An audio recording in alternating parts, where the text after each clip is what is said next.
How do you know if you're getting enough sleep based on the things that you study? Yes. Because you hear 8 hours. Yeah. How many hours do you sleep, by the way? The older I get, the more boring I am.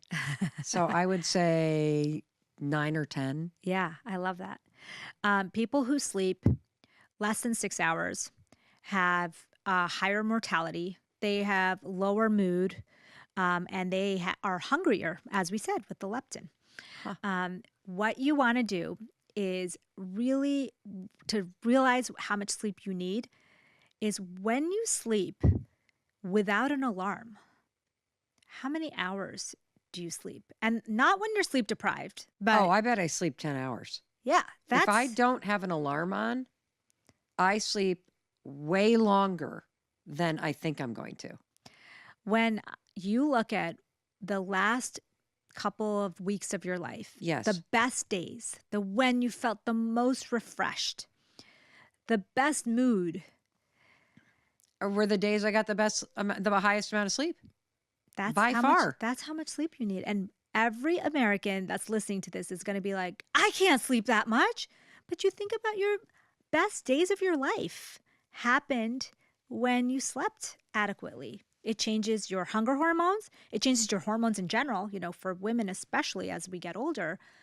This is important. It changes your mood. It changes your ability to uh, make decisions Yeah. and your interactions with other people. So, why would you want to skimp on that? Why would you say that you'll be like everybody else, sleep when you're dead? When you look at the data says opposite. It says if you don't sleep, you'll be dead much earlier. That's true. If you don't sleep, you will be more depressed, more anxious, have more hunger and craving signals. You are going to be a version of yourself that is a shell of what you want to be. So, one final thing that I think would be extremely helpful to people. Let's assume that we went to bed early and we wake up and we get a good night's sleep. Can you walk us through what you would recommend the eating routine or what is on our plate and when are we actually eating Okay. for Mel, complete hormone balance? Yes. Okay. So as you know, everybody is different Yep. and their life circumstances are different. Every time I do this, people say, "Oh, but I work night shift or Right. I have little kids." I get it. Like I had many years where I didn't get enough sleep, where I didn't get enough sunlight, where I couldn't make the best decisions because I was just so pulled in, all the different directions. Uh-huh. So I get it. But we didn't even talk about circadian rhythms, but Mel, sunlight and darkness run our bodies. We have internal clocks in every one of our cells. So routines are excessively important Okay. in terms of our mood and our body, our nutrition. So when you wake up in the morning, you want to get sunlight. I have a rule that I learned from someone online. Basically, I did this for a few days and I felt the best I've ever felt. And I'll tell you what it is. When you wake up, instead of scrolling your phone, Yep. checking your messages and your emails, go get sunlight first. Sky before screens. Oh, I love that. So sky before screens is how you should start your day. Your body is wired to see sunlight in the morning, even if it's a cloudy day. It just has to be bright light. Okay. You can just walk outside. For me, it's my back door. Just walk out for a few minutes. It could be 2 to 10 minutes. You could do, for me, I'm usually just in my pajamas. So I'm coming back in and getting ready for the day. Okay. So you don't want to have food or caffeine in the first 45 minutes of your day. Why? I'll tell you why. When you wake up, you feel groggy, right? Yep. That grogginess is mostly from adenosine in your brain. Adenosine. Okay. And it clears out, as you know, within 30, 40 minutes, it clears out. Then you have your coffee. Then you eat your food. And the reason why is coffee, the way it works, it blocks our adenosine receptor. So that means that It doesn't help get rid of that adenosine. It just blocks it from actually binding. Okay. So if you don't let the adenosine clear out and you just drink your coffee, when the coffee wears off in a couple of hours, that adenosine's still there. And it just binds those Oh. receptors and you feel excessively tired. And that's why you think you need another cup of coffee. And then you're fully dependent, like the people that wake up and they need the coffee right then, and then they need it again at like 10 o'clock, and then they need it again at 1 o'clock. It's because you're not letting that adenosine Whoa. go. Okay. You need to let that clear out. I'm guilty of this. So Yes. I am going to try this tomorrow. I am going to absolutely have my coffee and then, oh, no, I'm not. I'm going to wake up. I'm going to wait 45 minutes. Then I'm going to have my coffee. I'm going to see if I have a craving for a second cup. Yes. That is fascinating. Okay. So you want to let it clear out naturally because it's not going to clear out naturally if you start the caffeine cycle right away. Got okay? it. So clear it out for 45 minutes. Get our son in. What's next? Eat. Okay. So No intermittent fasting. I love intermittent fasting Then why are we eating? because I do it the opposite way. Talk to me. There's very good evidence that for thousands of years, we ate in one scheduled way, Okay. which is daylight hours. Oh. There was no microwaves, Uber Eats, they had a fire and you'd maybe eat an hour or two after sundown. That's it, right? Yep. You are not snacking at midnight. There's nowhere to store the food thousands of years ago. Our internal clocks are set so that when melatonin hits 2 to 3 hours before bed, your organs shut down. You cannot process sugar as well as you did. You can't take it into your muscles. You are not you're not releasing digestive enzymes. So basically, when you're eating late at night, you're waking your body up in the middle of the night and asking it to do a math problem. Your body is going to be like, I don't want to do this. I'm going to make mistakes. Yep. You wake up and you're tired and you're pissed that someone woke you up in the middle of the night. That's what happens when you eat late at night. Holy smokes. You put your body in conflict with itself. Yeah, and so intermittent fasting, everyone's doing it the wrong way. They're eating way late into the night, and then they don't eat all day when the sun is out, right? Like that's the time that your body's ready for food, right?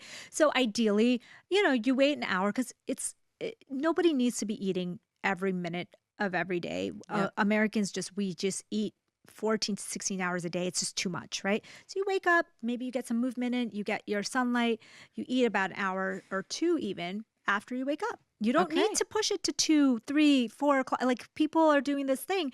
There's good evidence that skipping meals is actually bad for you and that people who do it habitually actually have worse health outcomes, okay? Got it. So eat your breakfast. You want to have a high dopamine breakfast. Yep. Let's have, cottage cheese, eggs, tofu scramble, veggies, nuts, berries. Okay. Great. When do I eat next? Then you 'Cause I'm already hungry. Well, no. Am I hungry right now? Yeah. Are you Would I hungry? eat vegetables? I would eat vegetables There right you now. go. So Then that you're must hungry. mean I'm hungry. But I got to have a glass of water first, and then I'm going to ask myself that again. Yes. So See, I'm learning. then you tune in with the inner Mel, the Yep. brain gut Mel. Yep. Okay.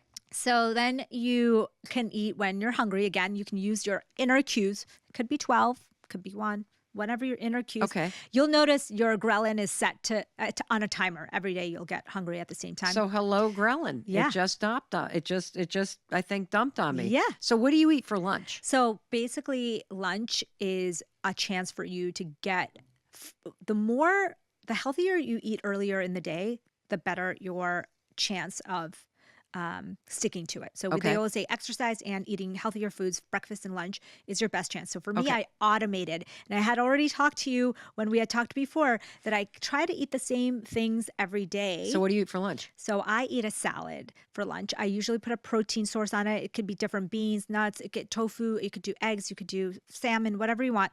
Protein and veggies. A salad with protein on it. And I always have a fermented probiotic food with my lunch because that's the best time for you to get in at least 1 to 2 servings of the kimchi, of the sauerkraut. It could be kombucha for a drink, apple cider vinegar in your dressing.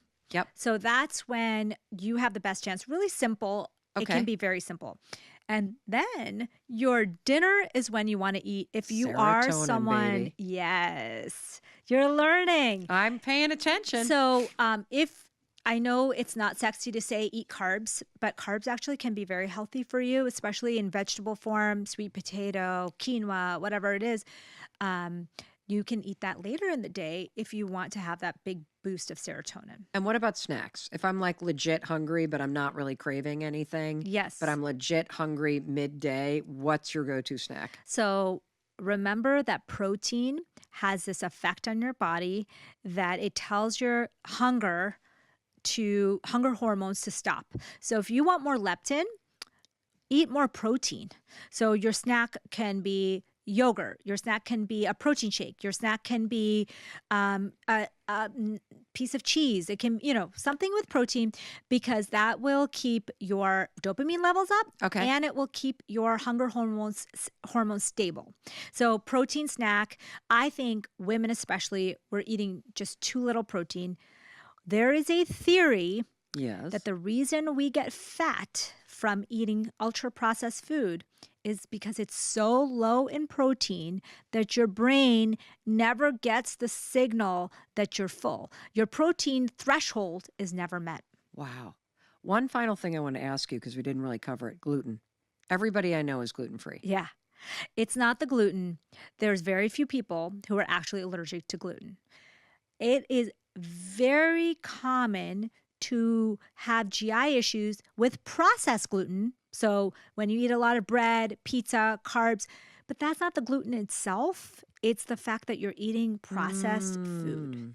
So gluten gets mislabeled all the time. What I say to people is go gluten-free for a few weeks, 3 to 4 weeks. Okay. See how you feel. When you add the gluten back, don't add back the bread, the cookies, the cakes, and the processed gluten. Add back a small wheat bulgur, like in a salad. Okay. Add back a healthy sourdough bread. Okay. Add back, wheat in small, unprocessed amounts, and then see how you feel. And what I realize is that people villainize gluten all the time. And in America, gluten-free has become such a tagline that those foods are more unhealthy. Oh, because of all the processing. Look at you, Dr. Amy. Is there anything else on this topic that we did not get? I think we covered so much. I think, like you said, and I have taken this to heart, is that there's no pill that's going to save you. There's no person that's going to save you.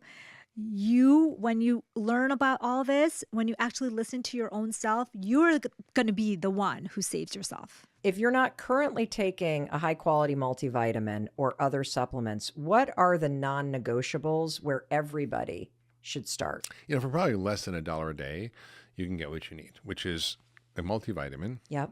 And I would say a good one. It's cleanly produced. It doesn't have fillers, additives, How do you dyes. tell if it's a good one? I have curated ones that are high grade. In other Okay. words, the ones that are manufactured in good manufacturing practices, that don't have fillers, chemicals, and additives, that are bioavailable forms of nutrients. And so if you stick with certain brands, you can kind of guarantee you're going to get that. Okay.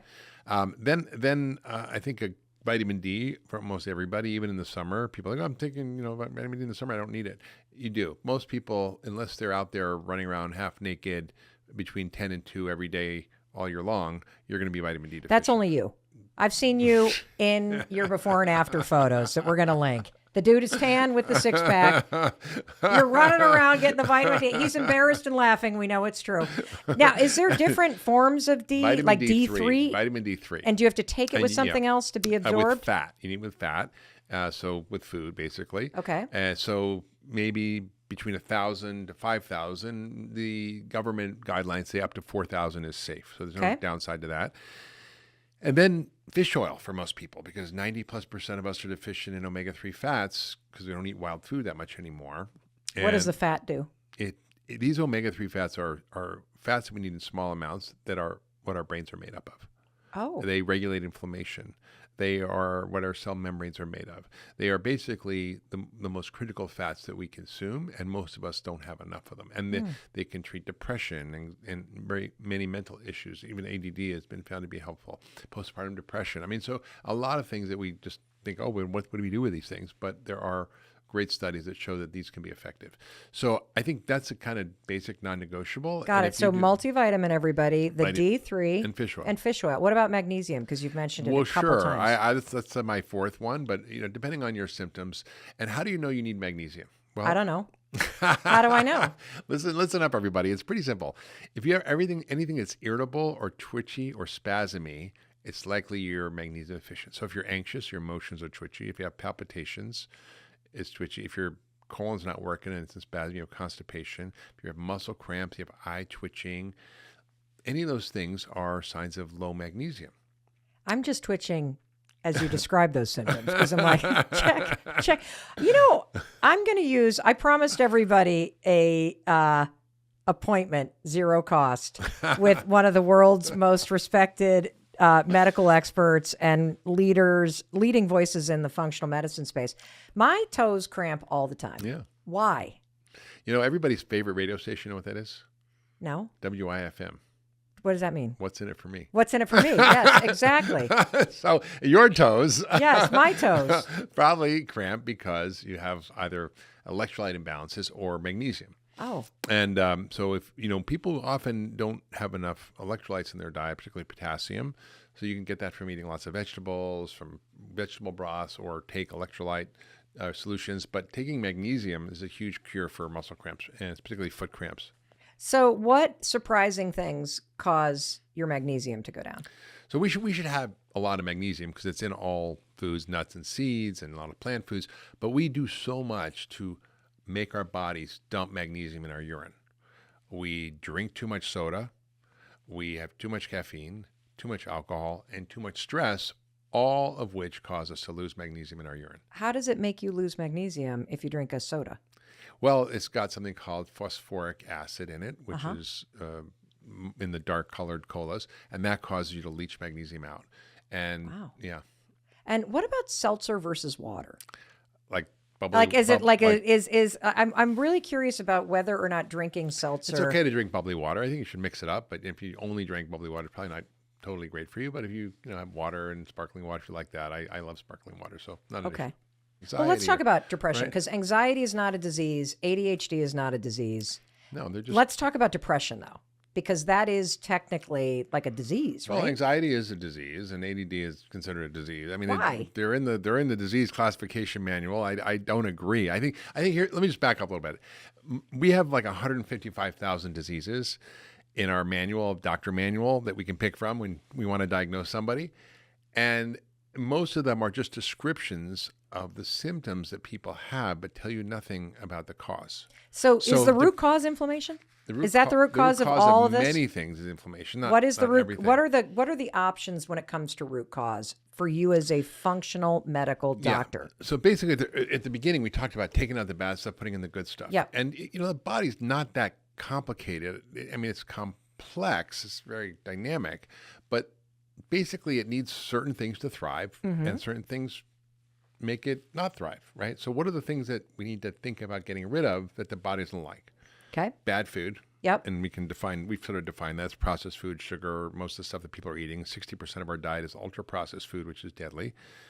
It's stress, and it can be physical or psychological stress. And a lot of, stress is really defined as the perception of a real or imagined threat to your body or your ego. So it could be a tiger chasing you, or you could think your spouse is cheating on you, but it's not true. Or you could think that your boss is mad at you. Yeah, like Woody Allen with a gun to his head has one reaction. James Bond has another action, right? That's an interesting Same gun, different response. So the perception is our mindset, our beliefs, our attitudes. A lot of things you talk about, Mel, are really what drives our stress response. How does a negative thought cause a physiological problem in your body? A stress response. I'm going to answer that. Can I finish No, you can't. No, because you have ADD. Because I'm just going to continue with the thing that I wanted to say. I clearly need to eat more vegetables. God damn it! I'll come back to that. So the other few things that are the things that cause our body to be out of balance besides bad food and stress, are toxins. So we are living in a sea of environmental toxins, from heavy metals to pesticides. Okay. Our gut and microbiome is a huge factor. So an unhealthy gut and bad bugs, and it can be infections, or can mostly come from the gut. And last is things that irritate our immune system, like allergens or sensitivities. Okay. Those 5 things. So say are them again. Bad foods. Bad food, stress, toxins, bad bugs, and Sensitivity. allergens. Okay, Yeah. got it. And those interact with our biology with 7 basic systems that we have that keep us healthy. And if we have those things, they create imbalance. So we have to get rid of those things, take out the bad stuff. So what are the good stuff? What are the ingredients for health? How does our bodies thrive? We know how to take care of our car. We change the oil. We fill up the air in our tires. We, get the tune-up. We change the spark plugs, whatever. Like most of us have a clue. In our bodies, we have no clue. So what are the things our bodies need? We need the right nutrients and nutrition. And it's a little bit personalized, but I've written a lot about how to find a way of eating that's good for you and that you like. It's culturally relevant. It's affordable. Second is nutrients. We are often deficient in many nutrients, particularly omega-3s, vitamin D, B vitamins, iron, zinc. These are magnesium, common nutritional deficiencies that have broad impacts across the body, including our mood. Then we need the right balance of hormones. We need the right amount of light at the right time. So if you're having, blue light at night, you're not going to sleep. If you don't have, blue light in the morning, your brain can't reset for the day. When you say blue light in the morning, are you talking about bright Sunlight. light outside? Sunlight. Okay. Go outside. I didn't 20 really minutes. realize that sunlight was blue light. Yeah, well, it's got blue in the blue light spectrum. Oh, okay. Yeah, so at night we just are overstimulated with our computers and our screens, and this screws up. So we need the right kind of light. We need the right type of clean air. We need clean water. We need movement, like exercise. We need resetting, restoration, relaxation, resetting the vagus nerve. Sympathetic nervous system needs to be calmed down, right? That's not a passive activity. So you have to actively relax, right? Whether it's breathing or yoga or meditation or whatever, prayer, journaling, a million ways to do it. Then we need also sleep. And most of us are not getting enough sleep or good quality sleep. So 7-8 hours minimum for most people is essential. And there's a lot of talk we can talk about sleep. And then we need connection, community, love, meaning and purpose. These are all ingredients for health. In my book, I talk about how, for example, if we cured heart disease and cancer from the face of the planet, we'd extend our life by 5 to 7 years.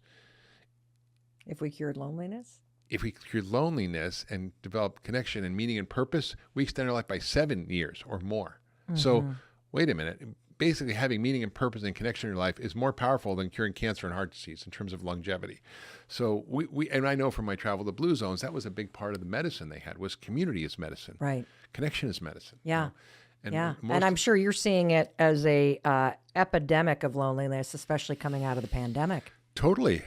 So those are the ingredients for health that we need to provide, and everybody needs different ones. For example, some people might need more vitamin D, some people might need more sleep, some people need different kind of exercise. So it's really personalized, but those are the basic ingredients. So it's that's sort of personalized, right? Because like just talking to the broad audience that's listening, you've mentioned a number of supplements, and it's the same ones over and over. So for anybody listening that's like, okay, I got it, I have to do something.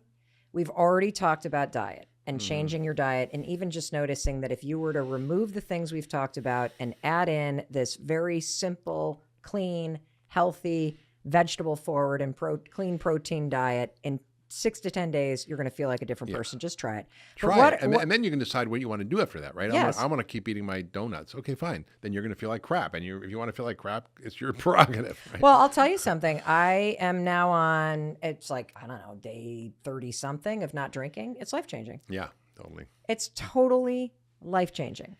And I cannot believe how much clearer I am. I cannot believe how much more present I am. I cannot believe that I don't really miss it. Yep. And I had committed to doing this for almost 3 months, and I don't know how I'll incorporate it back, if ever.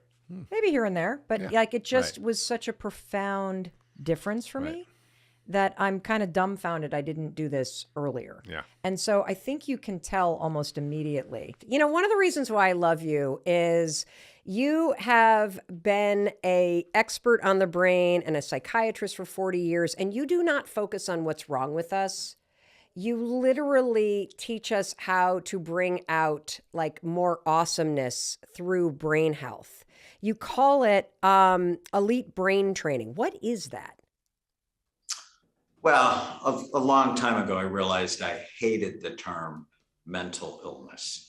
It shames people, it's stigmatizing, and it's wrong. There are brain health issues. And if I can teach you to get your brain healthy, well, your mind is better. People often don't understand that. Your brain, physical functioning of your brain creates your mind. And so if you want to be elite, you're already elite. But the people I work with, everybody wants to be better. Nobody wants to be told they're mental.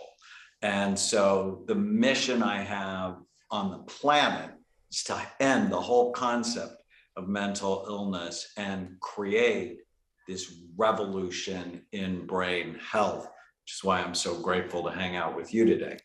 Oh, I wasn't planning on asking you this, but I just was struck by the fact that you distinguished between the brain and the mind. What's the difference between your brain and your mind? Well, your brain, the physical functioning of your brain creates your mind. And people get this mixed up all the time, but you just have to think of someone who has Alzheimer's disease. And if you saw the scans of people with Alzheimer's disease, you see that they're wildly damaged. And then that person is no longer fully that person because their brain has been damaged. Or just take COVID. Mm-hmm. People who get COVID in the next 4 months have a 25% chance of having a new onset psychiatric illness because COVID causes inflammation in the brain. And then I was on the Kardashian show recently, and Kendall came to see me, and she's like, after I got COVID, I'm so anxious. But if you look at the physical functioning of her brain, her emotional centers are on fire. And so people really need to know, if you want a healthy mind, the first thing to have is a healthy brain. And when you say a healthy brain, so that makes sense to me, Dr. N, first of all, especially the Alzheimer's example. It makes sense to me that when the physical structure and functioning of your brain is impacted, of course it has an impact on the state of your mind. And so are you saying that absolutely anybody can improve the physical health of their brain, and that will have an impact on your happiness, your performance, and your mental health? Everything. And it happens quickly. So for example, if you get better sleep tonight, your mind can be better tomorrow. If you get drunk tonight, your mind's going to be worse tomorrow.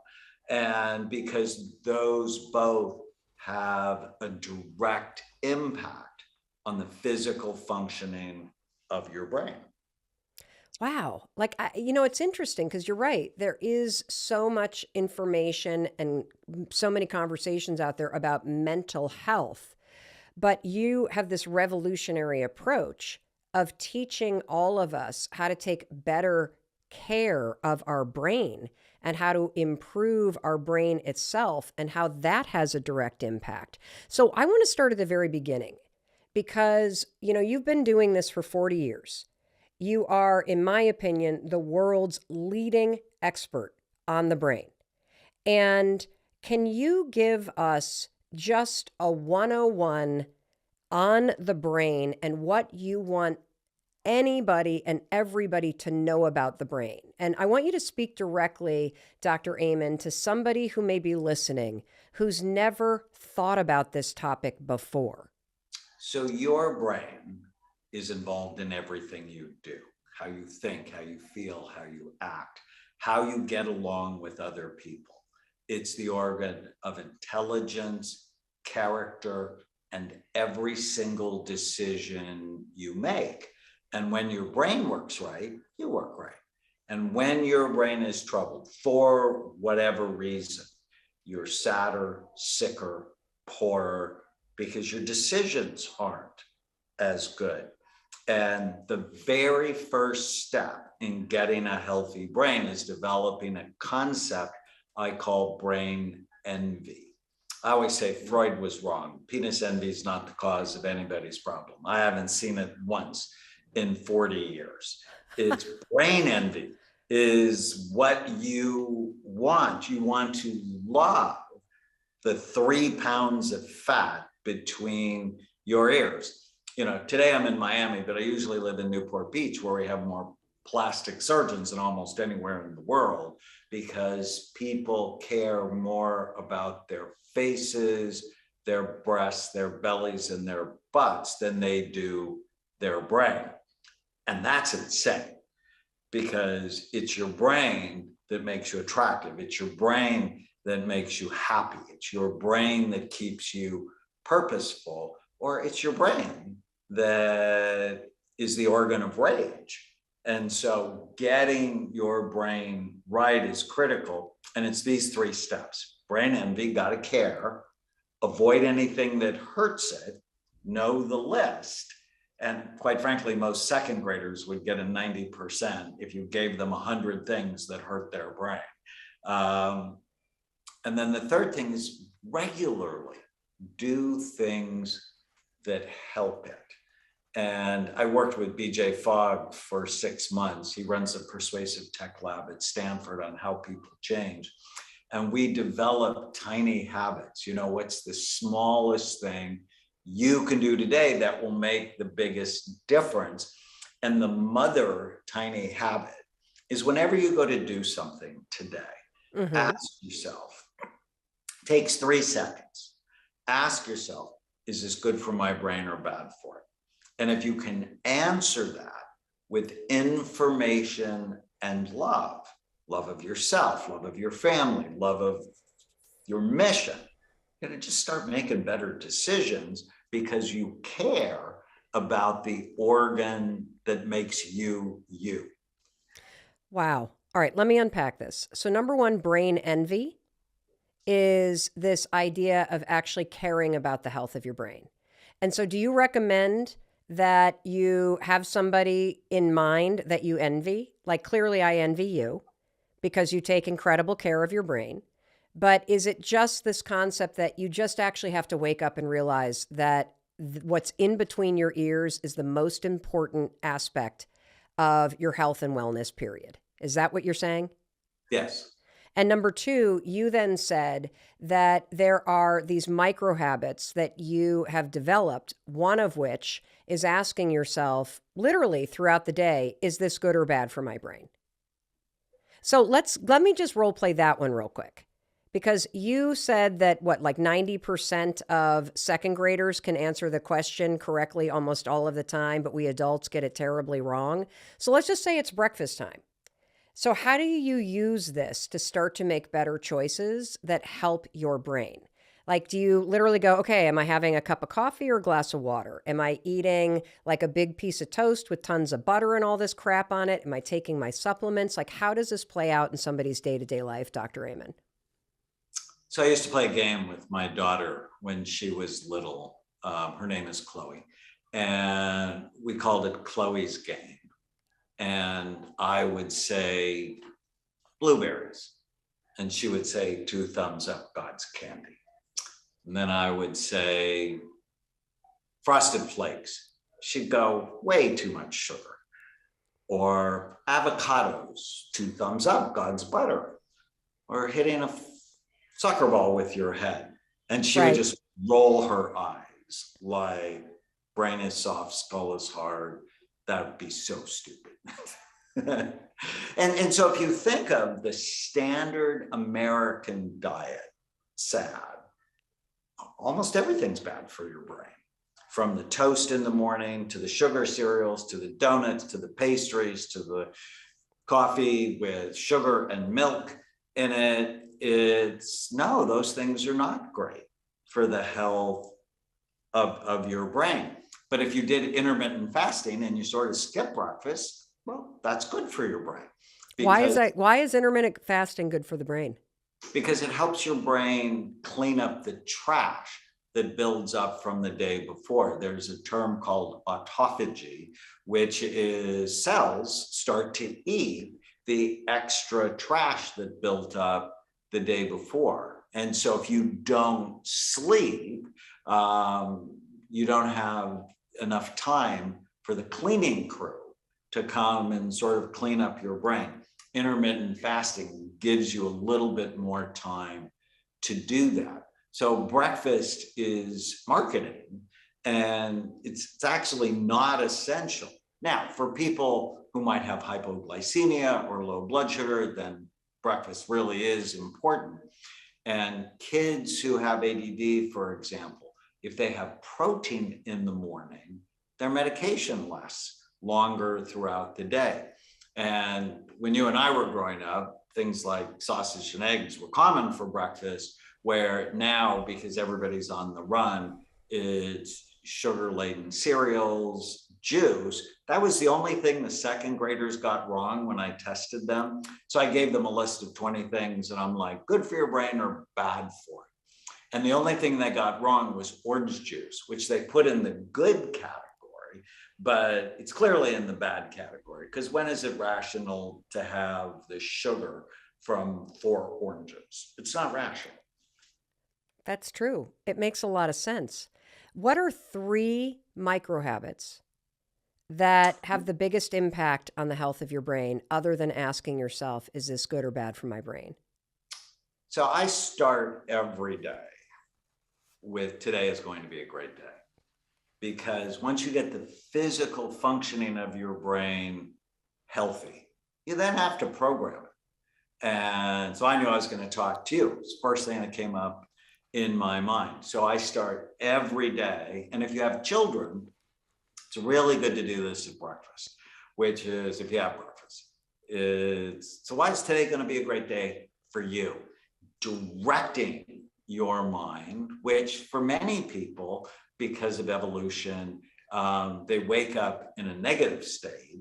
It puts your brain in a positive state. And then my favorite of all the habits I do is when I go to bed at night, I say a prayer, and then I go, what went well today?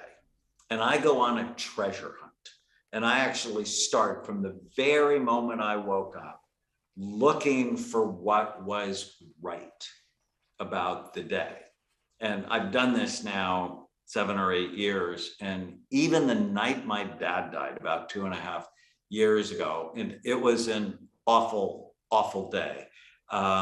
I did it because it was my habit, right? The brain is lazy. It does what you nudge it to do. And so it really helped me, even in a really hard time. But it's almost my favorite time of the day because, like you, I'm busy and great things will happen and I'll just not really focus on it. But it's that treasure hunt that is just so good. And then I take my supplements every day because we live in a nutrient deficient society. And I always want to give my brain the nutrition it needs so it can serve me rather than derail me. Is there one supplement that you believe everybody should take for better brain health? Well, a couple, multiple vitamin, a really high quality multiple vitamin. I make one called Neurovite Plus. Brand new study showed people with memory problems who were headed to darkness when they took a high quality multiple vitamin. Within a matter of months, their memory was better. So, what? Yes. Wait a minute. Hold on a second. So you're saying that a high quality multivitamin can not only improve your memory, but if you're sliding on a slippery slope toward memory loss, research shows that it can actually bring memory back? Yes, brand new research just came out. They're actually comparing it to placebo and cocoa extract, chocolate. And they were hoping the chocolate would do it. It wasn't the chocolate, it was the multiple vitamin. And why I developed Neurobite like I did, it has the same dosages of B6, B12, and folate that decrease the conversion of mild cognitive impairment to Alzheimer's disease. Now, I never make a disease claim with supplements, but if this level of B6, B12, and folate did that, I'm going to put those levels in our supplements. Wow, I'm going to start popping it like candy is what I'm going to do. I'm going to make sure that we link to that study and then we link to the supplements that you make as well, just so that people can check it out. That's incredible. So a multivitamin has a huge impact. I hear a lot about fish oil too. And that would be number 2. I did a study at Amen Clinics and we found 98% of people had suboptimal levels of omega-3 fatty acids unless they were supplementing, because we don't have the same level of fish consumption we had before. Plus, fish is tricky. Brand new study out of Florida International University, so not very far from where I am today. They looked at bonefish off the coast of Florida. On average, they had 7 pharmaceutical medications in their tissues. And I'm like, no way. And the most common were antidepressants. So as humans, excrete the medications they take into, waste plants, that gets out into the ocean. And then the fish we eat are impacted by them in a negative way. Wow. So one reason I like high quality fish oil, because it's purified, especially ours, but also omega-3 fatty acids have been found to be good for your heart, good for your brain, good for your hair, good for your skin, good for your eyes. Why is it good for the brain? 25% of the nerve cell membranes in your brain are made up of omega-3 fatty acids. So if you're deficient, your brain is not going to work as fast and efficiently as it could. And low levels have been associated with all sorts of bad things, from depression to dementia to ADHD. I want to go into some of the other, chemicals that you hear associated with the brain, and have you explain to us what they are and why they're important for happiness, for brain health. Let's talk about serotonin. What is it and why is it important? Serotonin is hugely important for many different functions in the brain, but for happiness, for flexibility, and respect. And respect's the ones that fools people. But when your serotonin levels are low, you more easily feel disrespected. And if you have a social fight or you feel diminished in some way, your serotonin levels drop. And when serotonin levels go low, people tend to worry.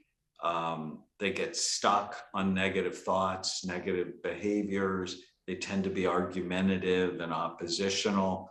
And if things don't go their way, they get upset, which on the surface can appear selfish, but it's really not selfish, it's rigid.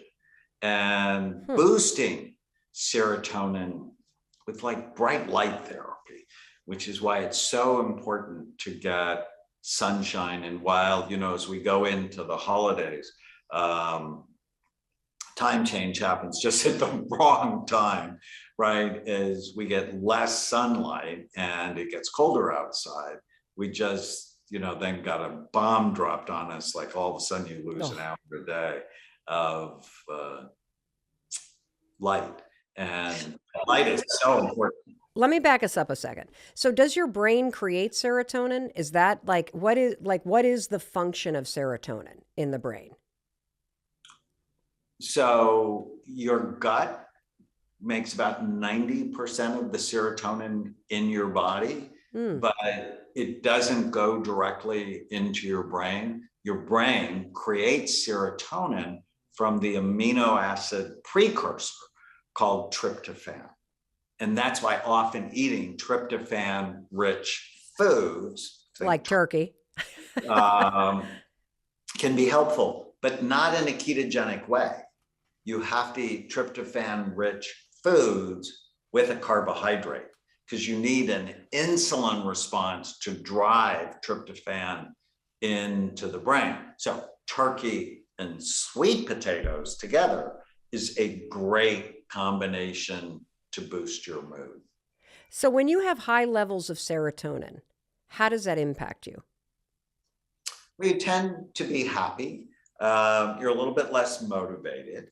You sort of don't care that much. I remember when Prozac first came on to the market, and I would give it to some of my depressed patients, and they would say they would be less depressed, but also less motivated, because as tryptophan goes up, dopamine, another chemical we should talk about, goes down. They have this sort of counterbalancing effect, which is why, and this is really interesting for anyone who grew up in an alcoholic home. I studied children and grandchildren of alcoholics. They often have low levels of both serotonin and dopamine. And so if I just raise one, I make them better in some ways, but worse in other ways. So a lot of people who take SSRIs, they go, well, I'm happier, but I don't really care that much. I had one guy tell me he wasn't doing his taxes, and he's like, no, this is going to be a problem. So I had to rebalance his medication. So is serotonin sort of the happiness one, and dopamine is the motivation and drive one? Is that their relationship? Well, they're both. You think of both of them involved in happiness. And dopamine is the molecule of more. It's when you get dopamine, you go, oh, I like that. And the problem is the more you get, the more you want. And then it turns into trouble. We are wearing out our dopamine centers in the brain in our society with our phones and social media and the nonstop video games and texting. We're being thrilled to death, which ultimately wears out the pleasure centers in the brain. So you have to be very careful. I often talk to people about drip dopamine, don't dump it. What does that mean? Drip dopamine, don't dump it. So you want little tiny little tiny bursts of dopamine, not a big splash. So for example, cocaine, big splash of dopamine, and you go, whoa. But the problem is you have none left, and then you get depressed, which you then start using. Alcohol is the same way. Alcohol dumps dopamine. Nicotine, vaping dumps dopamine. Scary movies dump dopamine. Falling in love dumps dopamine. You want to drip it, holding Tana's hand, getting eye contact, looking for what I call the micro moments of happiness. So much more important. And new love is totally dumping dopamine. So you always, whenever you just fall in love, you need to whoa, this is really awesome. Let me ride this out before I make any big decisions. So would an example of dripping dopamine include the two micro habits you talked about? One being waking up in the morning and saying, I'm going to make it a great day. How am I going to do that? And also at the end of the day, going on that treasure hunt for what went right? Yes. Excellent. How can you tell if you have low dopamine? If you're tired, if you find that you're unmotivated, if you're sad, and you just don't have the motivation to get done what you want to get done. And, I'm in Justin Bieber's docuseries Seasons. And, I've been his doctor for a long time. And they just wore that boy's dopamine centers out.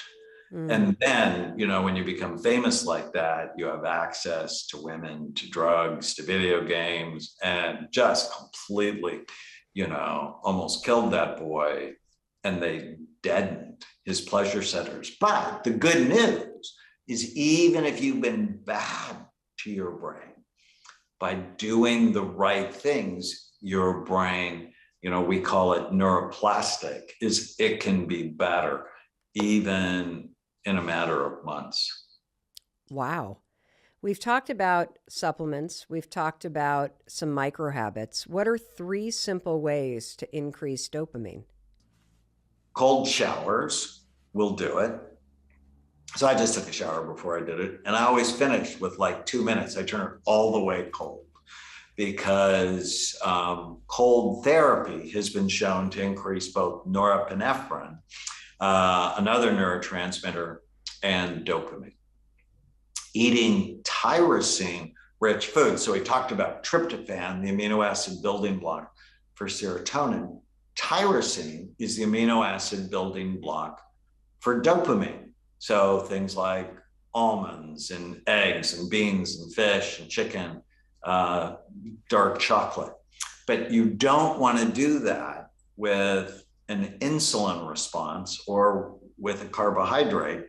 And so this is where a higher protein, lower carbohydrate diet can be helpful.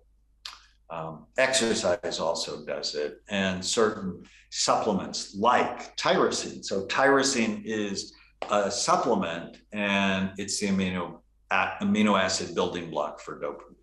So is there any certain times of day where your dopamine is higher or lower just naturally? In the morning. And is the same true with serotonin? In the evening. Okay. So to explain that to us, and then how we can use something natural to boost it.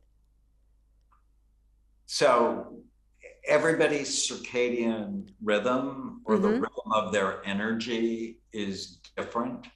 There are morning larks and night owls, and you sort of have to know what you are. A lot of my ADD patients are night owls, and society is sort of biased against them. Because school starts early, work starts early for a lot of people. But you just have to know your rhythm. And if your dopamine is high in the morning, that's when you want to focus and get work done. If it tends to be higher later in the day, know your rhythm. Serotonin often helps people sleep. And in our supplement, Put Me to Sleep, we actually have 5-HTP, which is the amino acid precursor, even closer to serotonin than tryptophan. And for a lot of people, it helps decrease worry and promote sleep. Wow. I'm slightly overwhelmed. I don't even know where to start in terms of how to boost my serotonin naturally, how to boost my dopamine naturally. So is there a way to simplify this? You just kind of talked about your circadian rhythm and understanding if you're a night owl or you're a morning person. So if you're a morning person and you kind of wake up and you're naturally more motivated, are there certain things you should do first thing in the morning to keep your dopamine levels high, to stay focused, to promote your brain health? So one thing I really like, especially as we start into later fall and winter, is morning bright light. Okay. And so people who have seasonal affective disorder, so winter blues, that morning bright light therapy, and you can actually get these therapy lamps. I make one called our Bright Minds therapy lamp, 10,000 lux. So it's bright. Okay. Don't look at it. Put it like an arm's length away from you while you're putting on your makeup or having breakfast, if you have breakfast, for 20 or 30 minutes in the morning. Super simple, can significantly improve dopamine, your energy, mood, and cognitive function. Exercise. whether you want to increase serotonin or dopamine, it does both. Walk like you're late for 45 minutes, 4 or 5 times a week. Super simple, bright light, exercise, just incredibly helpful. And this is very important. I just turned 68 this year. And it's very clear to me that the stronger you are as you age, the less likely you are to get Alzheimer's disease. But it's really, for older people, it's frailty that kills them almost more than anything else. So light, exercise, simple supplements, and no, you can eat in certain ways to boost the neurotransmitters in your brain. So when you say frailty and strength, are you also recommending, in addition to the 30 to 40 minutes of walking as if you're late 3 or 4 times a week, that you also add in strength training? You bet. I think it's absolutely critical for men and for women. Your muscles are your protein reserve. So one of my young doctors went to Hawaii on vacation and got this terrible infection that almost killed him. Oh, wow. And the reason he didn't die is he was strong when he went into that illness and had the protein reserve muscle on his body. And yeah, no, I remember the day when in the hospital, I expected I was going to get a call. He died in the middle of the night because he just got this wicked infection from jumping into a natural pool in Hawaii. But he survived and he's done great because it's the protein reserve or the brain reserve you bring into an illness or an accident that determines how you're going to do after it. I mean, you probably, seen, one person gets into a car accident and they come out of it just fine. Another one's permanently damaged. Same accident. Why? Because it's the level of brain health or brain reserve they brought into the accident that often determines the outcome. So every single day of your life, from my perspective, every single day of your life, you should be boosting your brain reserve. So I'm going to try to extrapolate this for people that are brand new to the idea of healing, of trauma, of nervous system dysregulation by asking you a question. Do you believe that the majority of breakdowns or mental health issues that we face as adults go back to the issue of stress, trauma, hypervigilance that you experienced during childhood? Absolutely. And that also is to include, however, the structural brain neurological changes. This is where we can, I think, as a field, get caught in a little bit of the chicken or the egg, because stress does imprint on us biologically, genetically. A lot of us do then see or born with even structural changes, right, in our brain, imbalances in neurotransmitters. Again, the field is still, the psychology field that is, and the medical field, if I'm being perfectly honest, is still learning, is still evolving, is still growing. And it took until, within the past decade for us to realize that one of the number one things, I'm sure maybe some listeners have heard of, neurotransmitters, right? This idea that when you're diagnosed with a mental illness, whatever it might be, your neurotransmitters are off. A hormone in your body that impacts our mood. While that is absolutely part of the story, for a very long time, we located the neurotransmitter production and maintenance, right, in our brain. And now we understand that it isn't just our brain that creates and produces and uses neurotransmitters. It is our gut, right? So now we have another whole part of the body that is impacted by decisions that we're making, food we're eating, pollutants that are in, toxins that are in the food that we're eating, habits around eating the food that, again, were passed through generations. So to simply answer your question, we can't localize it to just one exact factor, in my opinion, which is why I'm such a proponent, and I've shifted the way that I work and think and practice and teach into a more holistic model, because it's all of it. And the reality of it is there are structural changes. There are imbalances in our nervous system. There's dysregulation in our nervous system and imbalances in our neurotransmitter, I should say, that are creating then the symptoms that are, resulting in diagnoses. And my hope is to take the whole picture into account and to give people the opportunity to explore the deeper underlying causes, because that's the area where we can begin to intervene by making new choices, by creating a different internal environment for ourselves, by creating a different external environment for us to live into, can then help us resolve some of those longstanding symptoms. So I'm going to give you a personal example, okay? Because I think it will help people start to process where we're going to go with this conversation by thinking about this example. And I will be the emotionally immature parent in the example, okay? So we have a daughter who has just started to talk openly about the fact that she feels very stuck in life. In her words, that she does not feel alive, that there are very few experiences happening in her day-to-day life where she feels truly alive. And the other thing, and this is sort of a little joke, is that we say, we love you because you don't take yourself that seriously. She's really, really funny, but you take everything else so seriously. So she is the typical hypervigilant, on top of everything, stressed out, got to get everything right. And when I apply your work to this situation, knowing that she's talking to a therapist, I say that as her mother, when she was born, I had severe postpartum depression.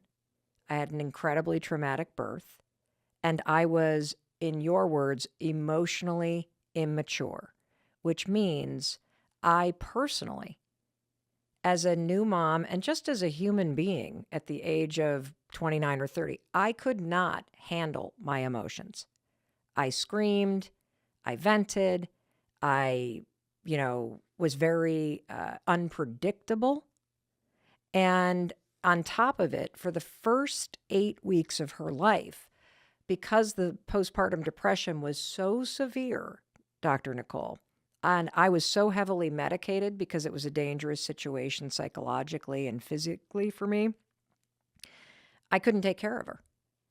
And she has, now that she's an adult and in therapy, and she just did, some really interesting guided psychedelic therapies, has had now a memory of that period of her life as an infant and really being in distress, wanting me to come. And just remembering my husband coming and one of our close friends that would sit with me while my husband was at work while I was very sick. And she also has had this sort of experience in therapy of realizing that I really wanted to be there. But that core experience very much cemented a kind of experience of the world for her. And I, of course, was just passing down the lineage of stressed out, volatile, intense, not that warm kind of behavior that I grew up around. When I look all the way through my lineage of, immigrant working in coal mines, domestic servants, farmers, like work, hard work. And I look at her, and as, she's talking about a job and she's talking about doing this, and I'm thinking, actually, this is about you healing. I hate to say it this way, so please correct me, but I feel like the damage I fucking did to you because I didn't know any better. Yeah, I want to commend a couple things here, Mel. First, your honesty in sharing these experiences, and also the environment that you've since created. It sounds like, to the extent that your daughter is able to right, begin to share these realities, these conscious awarenesses that she's having, because that is a gift to be able to communicate honestly with those closest to us, especially those that might have been a participant in whatever create, the circumstances that we lived in our past, in our earliest life. That is such a gift, because few families, I think, have at any time, and I know my family in particular, now we're just recently starting to be able to share things with each other in honesty, share what our different realities, I have two other siblings, are, and allow that to be the case. So that is absolutely something to celebrate. And the reality of it is, when we don't have the resources to take care of ourselves, and when we're stuck in this dysregulation that we're talking about in our nervous system, we're stuck in a survival mode in and of itself of our own. And so my heart, I actually felt myself welling up in emotion hearing you share that story, for not only your daughter, for you as well. Like you were sharing the awareness that she had of you wanting, right, to be present. And I think postpartum depression is one of those rarely talked about experiences that is so, I think a lot of times it's highlighted on how it is for the child of that disconnection, though how painful it is for the parent who in their heart, wants to be. And I think this is the case with all of us, as with all parents, is there's a lot of well-meaning, well-intentioned individuals that are of two minds within themselves, if they're even aware of it or not, of wanting to show up in whatever way, in a tune, to connect it in a loving way, oftentimes wanting to reverse patterns that they know didn't serve them from their own childhood, yet not being able to, because the reality, and I use the term survival mode to really highlight the reality that when we're in survival mode, and this is all just driven by our nervous system, so it's not anything logical, our survival is our priority, which means that a child, a loved one, a partner, right, isn't where our attention and our resources need to be allocated at that moment. It's quite literally in us getting through the next few moments of life. And this might sound dire, which is why, again, I'm just offering that this is all driven by our ability to survive, by our evolution as a human. So this is, again, where we are of two minds, where we might desperately want to show up, to connect, to be attuned to our child, and our body might not be prioritizing that child at all. It might be prioritizing us and our survival and us making it through the next moment, however difficult that moment is. And so again, I just want to, thank you for your honesty in shining the light on a topic as this, because I've spoken and worked with, in my past practice, a lot of women who were so shameful about the experience of having, that deep rooted depression, even of, this is another controversial, I think, thing to admit, of maybe being of two minds about how it is to actually be a mother, right? There might be a very well-intentioned part that does want to show up and does want to be in care of a child. And the reality of needing to be in care of someone else for 24 hours a day is very difficult. It's very challenging. And there might be then conflicts in and of itself. So again, I want to commend you for your honesty. And I want to commend the environment that's being created in your home where these things can be talked about. Because I think the more we're able to, again, be non-judgmentally honest with ourselves and with other people, to relieve ourselves, like you're even sharing. When I look back in time, I see the same patterns, just like I experienced with my mom. When I look back at her family experience, it's cold, it's disconnection. She literally had a father who came home from work. He was the financial support of the household, put up his newspaper, and quite literally ignored the children. So it's not surprising that the mother then emotionally that I, was born into, didn't have the tools to emotionally connect, no matter how much she wanted to do different, and knew that that was a painful experience for herself. She was locked in her own survival mode and was just simply unable to. Yeah, I agree. And and in sharing the story, it actually is somewhat liberating for me, because I don't want to pass down that generational cycle or trauma of being in survival mode and having a conflicted relationship with giving and receiving love. And what I can so profoundly see is that since I'm catching this in myself at 47, and I'm still working on it, my kids probably, I'd say at least 6 or 7 times a week go, "Watch your tone, Mom. Watch your tone of voice." For me is when my emotional immaturity kicks in, when my inability to tolerate something. Mel Robbins is now her 8-year-old self because her tone of voice goes nasty, just like I heard in my household the tone of voice in the adults around me go nasty when I was 8 years old. And so I want to make it very clear as a takeaway for people that if you are resonating with this idea of, being in breakdown or feeling stuck or feeling disconnected in your adult life, first of all, we all go through it. If not a couple times, right? A couple big breakdowns everyone goes through. So it's normal, but it's not, it's good news because you're awakening that your current way of living on autopilot or being shut down, or in the words of my daughter, not feeling alive, that's not how you're wired or meant to live. And so this moment of consciousness is an opportunity. And I will also highlight that through my own example, the first place I want you to look is I want you to look at Dr. Nicole's work, because what she's saying is the first place to look is in your childhood and how you have gotten to a point as an adult where your ability to tolerate discomfort emotionally is no longer serving the kind of life you want to live. And I'm willing to say, through experiences I did not mean to create for my daughter, I taught her hyper vigilance. Like, she had to become the adult. I wasn't even able to be present. And I feel terrible about that. Do I wish I could go back and wave a magic wand? Absolutely. And I know for both of us, there's this huge opening present for both of our healing, not to mention our ability to have a mature, loving relationship on our own terms versus being in a relationship that is driven by the patterns of our lineage and what we were taught when we were children. Does that make sense?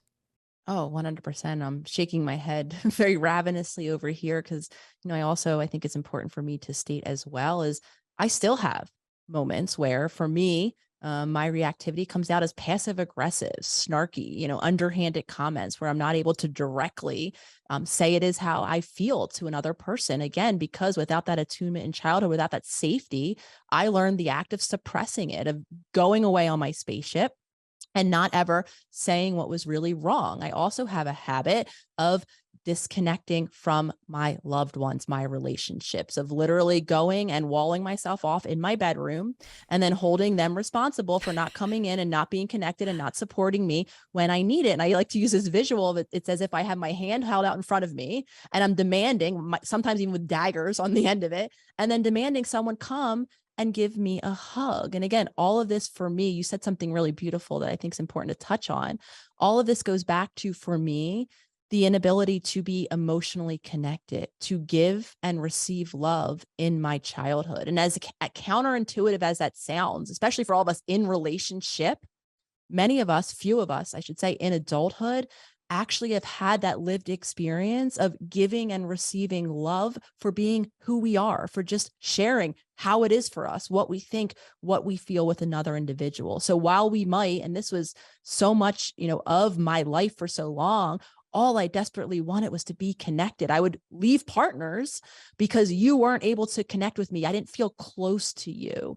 And it took until, the awakening that began in my 30s, my 30s, my early 30s, because it was several years of time before I was able to see myself as holding those daggers out, see all of the ways I was disconnected from my own authentic emotions, not sharing them with other people. So how am I going to be deeply and authentically known to someone else? I never gave anyone the opportunity because for me, it felt so scary, so vulnerable, so threatening that having those daggers out and blaming you for not coming closer was that safe zone. It was just a replication of that early experience again that was created in my household with all of my family members, but namely around my own mom, who wasn't equipped, didn't understand, probably had a deep-rooted desire, like I was sharing earlier, to be emotionally connected, but didn't know how herself. Yeah.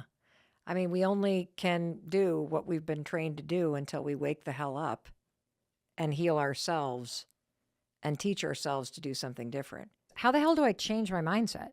How do I stop trying to find it outside of me? I don't even know how to begin to find it inside of me. In fact, you mentioned that you were depressed, and I was reading an article where you were interviewed, and you said that you were writing in a journal during this period, and the first entry you wrote was, I don't remember being happy, and I don't think I'll ever be happy again. And now you're like the world's guru of happiness. So in that moment, though, Sean, you had an experience that I think everybody has at some point. I'm not happy, and I don't think I'll ever be happy again. And so what's the first thing that you would want somebody to know if that's where you are right now? I think the very first thing I'd want is actually the recognition, because I kind of wish I had known that earlier, that whole thing we're talking about. 'Cause I think you're right. I think we all have that moment where we realize, I thought I'd be happy when, and it didn't work. But then if you ask somebody why they're not happy, they'll tell you about one of their externals, right? I'm not happy right now because I don't have a boyfriend. I'm not happy right now because I've got this guy at work, right? I'm not happy right now because I don't have enough money. So I think the very first step might be acknowledging it, that the human brain is designed to foil any attempt that success will guarantee happiness. Because every time you hit one of those targets, we change what we think would create happiness. I think the best example of that is actually the pandemic, because I think at the beginning of it, in the middle of it, everyone thought, think how happy we're going to be when the pandemic wanes. That's and true. The pandemic is waning, and we don't have that guaranteed levels of happiness. And what we forgot was there wasn't 100% levels of happiness before the pandemic, right? So I think the first is a recognition that this isn't working. From there, I think that it requires a mindset shift and a behavioral shift. In that article and in the work that I do, I research what we can do to create happiness when the world doesn't look like it should. And I think one important caveat to that is that while I'm talking about what we can do internally, that doesn't negate the need for external changes. Yes. We have systemic reasons why there's inequality, discrimination, racism that we should fight. Absolutely. I believe what gives us the power to fight that is the internal changes. Yes. So, and that everyone needs to do it, not just, the people seeking happiness, right? And the people who are being discriminatory need to do it too. So let's start with the mindset. What is one step, one simple step that somebody who is sitting alone, like Sean, unhappy Sean, back in, the mid 2010s, writing, I don't remember being happy and I don't think I'll ever be happy again. How the hell do you change your mindset? Because if you keep saying that to yourself, you're not going to be able to access happiness within. Right. Well, I think there's something unique in that moment because I was attempting to do something about it, because I'm trying to write in a journal to be happier. I'm just like, I don't think this is going to work, which we know from research, that's not a great mentality. Like you can predict the course of treatment based upon whether or not you believe the doctor can heal you, right? So that was not an auspicious place to start. Okay, so Sean, are you telling us that what you're about to tell us to do is going to work, and we should believe in our ability to change our mindset and to take actions and to access happiness? Yes, I would wholeheartedly say that. Not only because I've experienced myself, but then we've researched it ever since. I mean, what I've learned in this research is that depression was not the end of the story at all. And that even in the midst of a broken world, in fact, only in the midst of a broken world, have we ever been able to create happiness. So the question is, how do we do so? I think the starting point is realizing not only that our strategy wasn't working, but acknowledging that there are multiple realities in this moment. And one of them is, I don't have a boyfriend or girlfriend, or I don't have this money, or I don't have this job that I want, or I'm frustrated about whatever it is. I think when you acknowledge that that's true, you could say that's one reality, but there's also some other realities as well. Last week I went to the hospital because I was having chest pains. You were? Young, yeah. I was in ER. I missed my very first talk in 2 decades.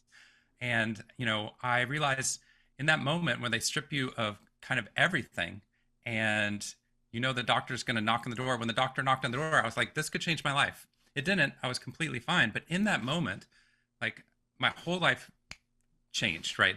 My whole life could have changed and was completely disrupted within those moments. I think when we realize that there's multiple realities in that moment. One of them is I missed a talk. I'm not with my family.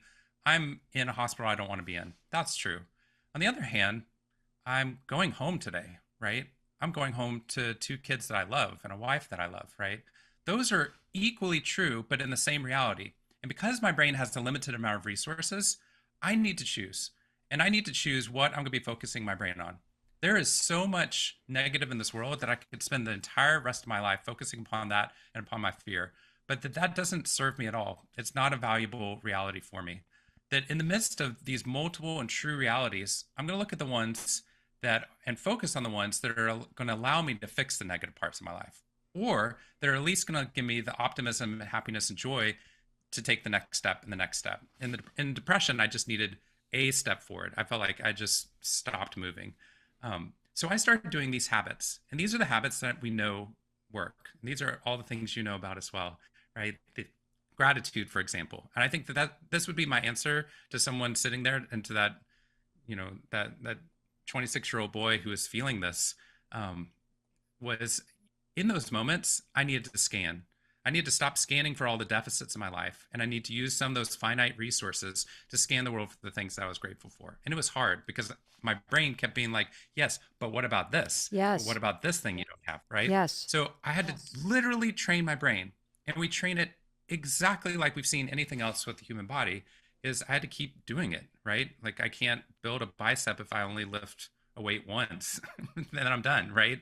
I had to do it every day. And I had to create a pattern out of it, even when I wasn't sure it was going to work. And even when I could see no change in my life. I'd say for the first, easily for the first 2 weeks, I saw no change in my life. Well, I want to sitting there trying to. Oh, go ahead. You sorry. I'm just sitting there writing down things I'm grateful for, and my life still feels terrible. Like I remember breathing hurt when I was depressed, because like everything hurt, like and everything didn't seem like it was worthwhile. I What think one kept thing you that's really important going? to say. So that's the thing. I don't get to talk about this much in any of the interviews, so I'd love to talk about this too, because I think you're going deeper, than some of the surface questions we normally get. I think that the habits are what pulled me out of depression. I write my gratitudes, I journal, I do exercise, I write a 2-minute kind note almost every day. I'd say 90+% days since my mid-20s.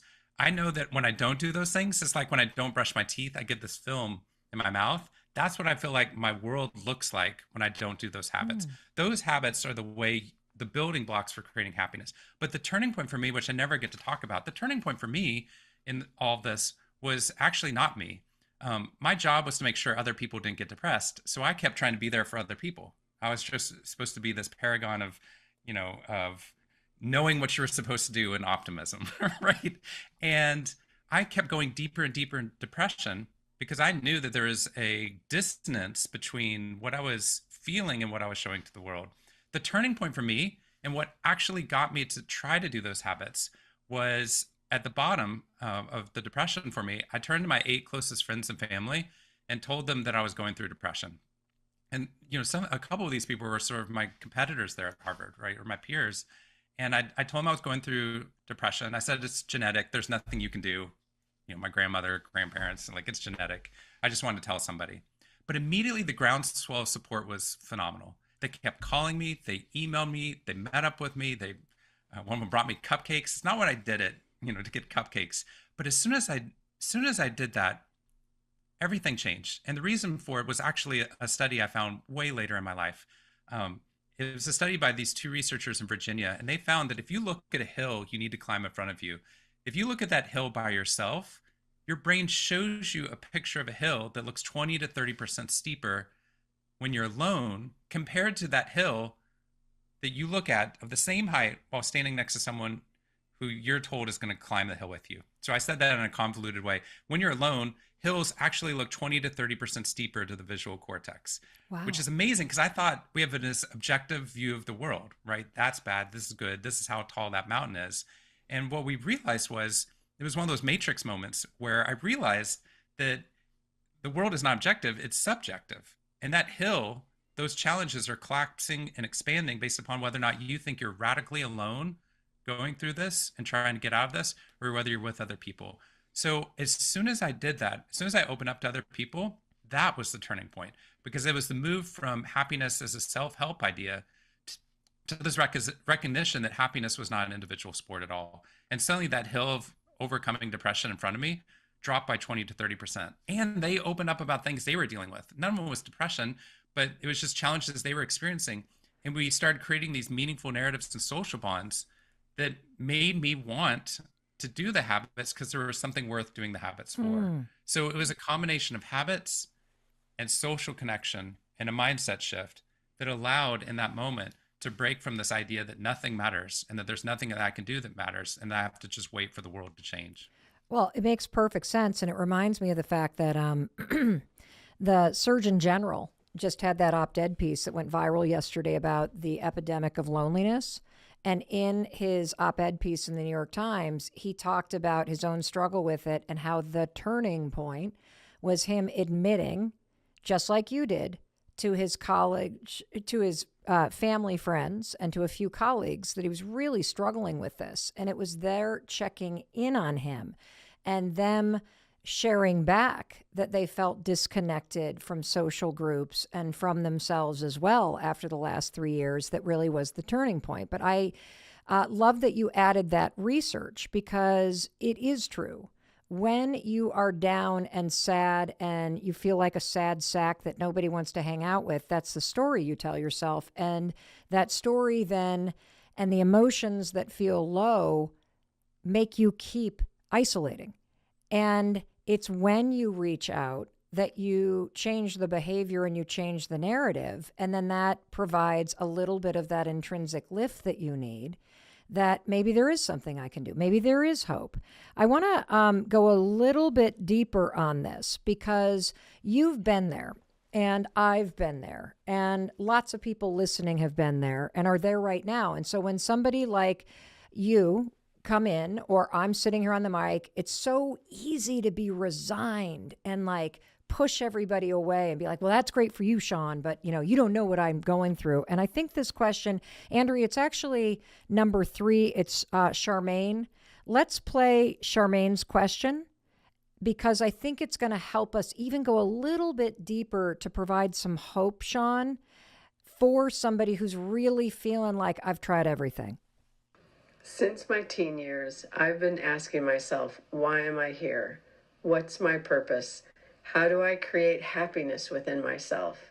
I've made so much progress, yet right now I feel lost. I feel like a failure. I feel not good enough. I feel like I'm not a good girl. I feel like I'm not a good enough mom to my daughters. I feel selfish. I feel off course and like I'm not living up to my potential. I've done the work. I know this is coming from my limiting beliefs, trauma, projections that I have taken on as truth. Yet, here I am, feeling lost, alone, and frankly stupid. I do understand the privilege I possess. I practice gratitude. I know I am blessed.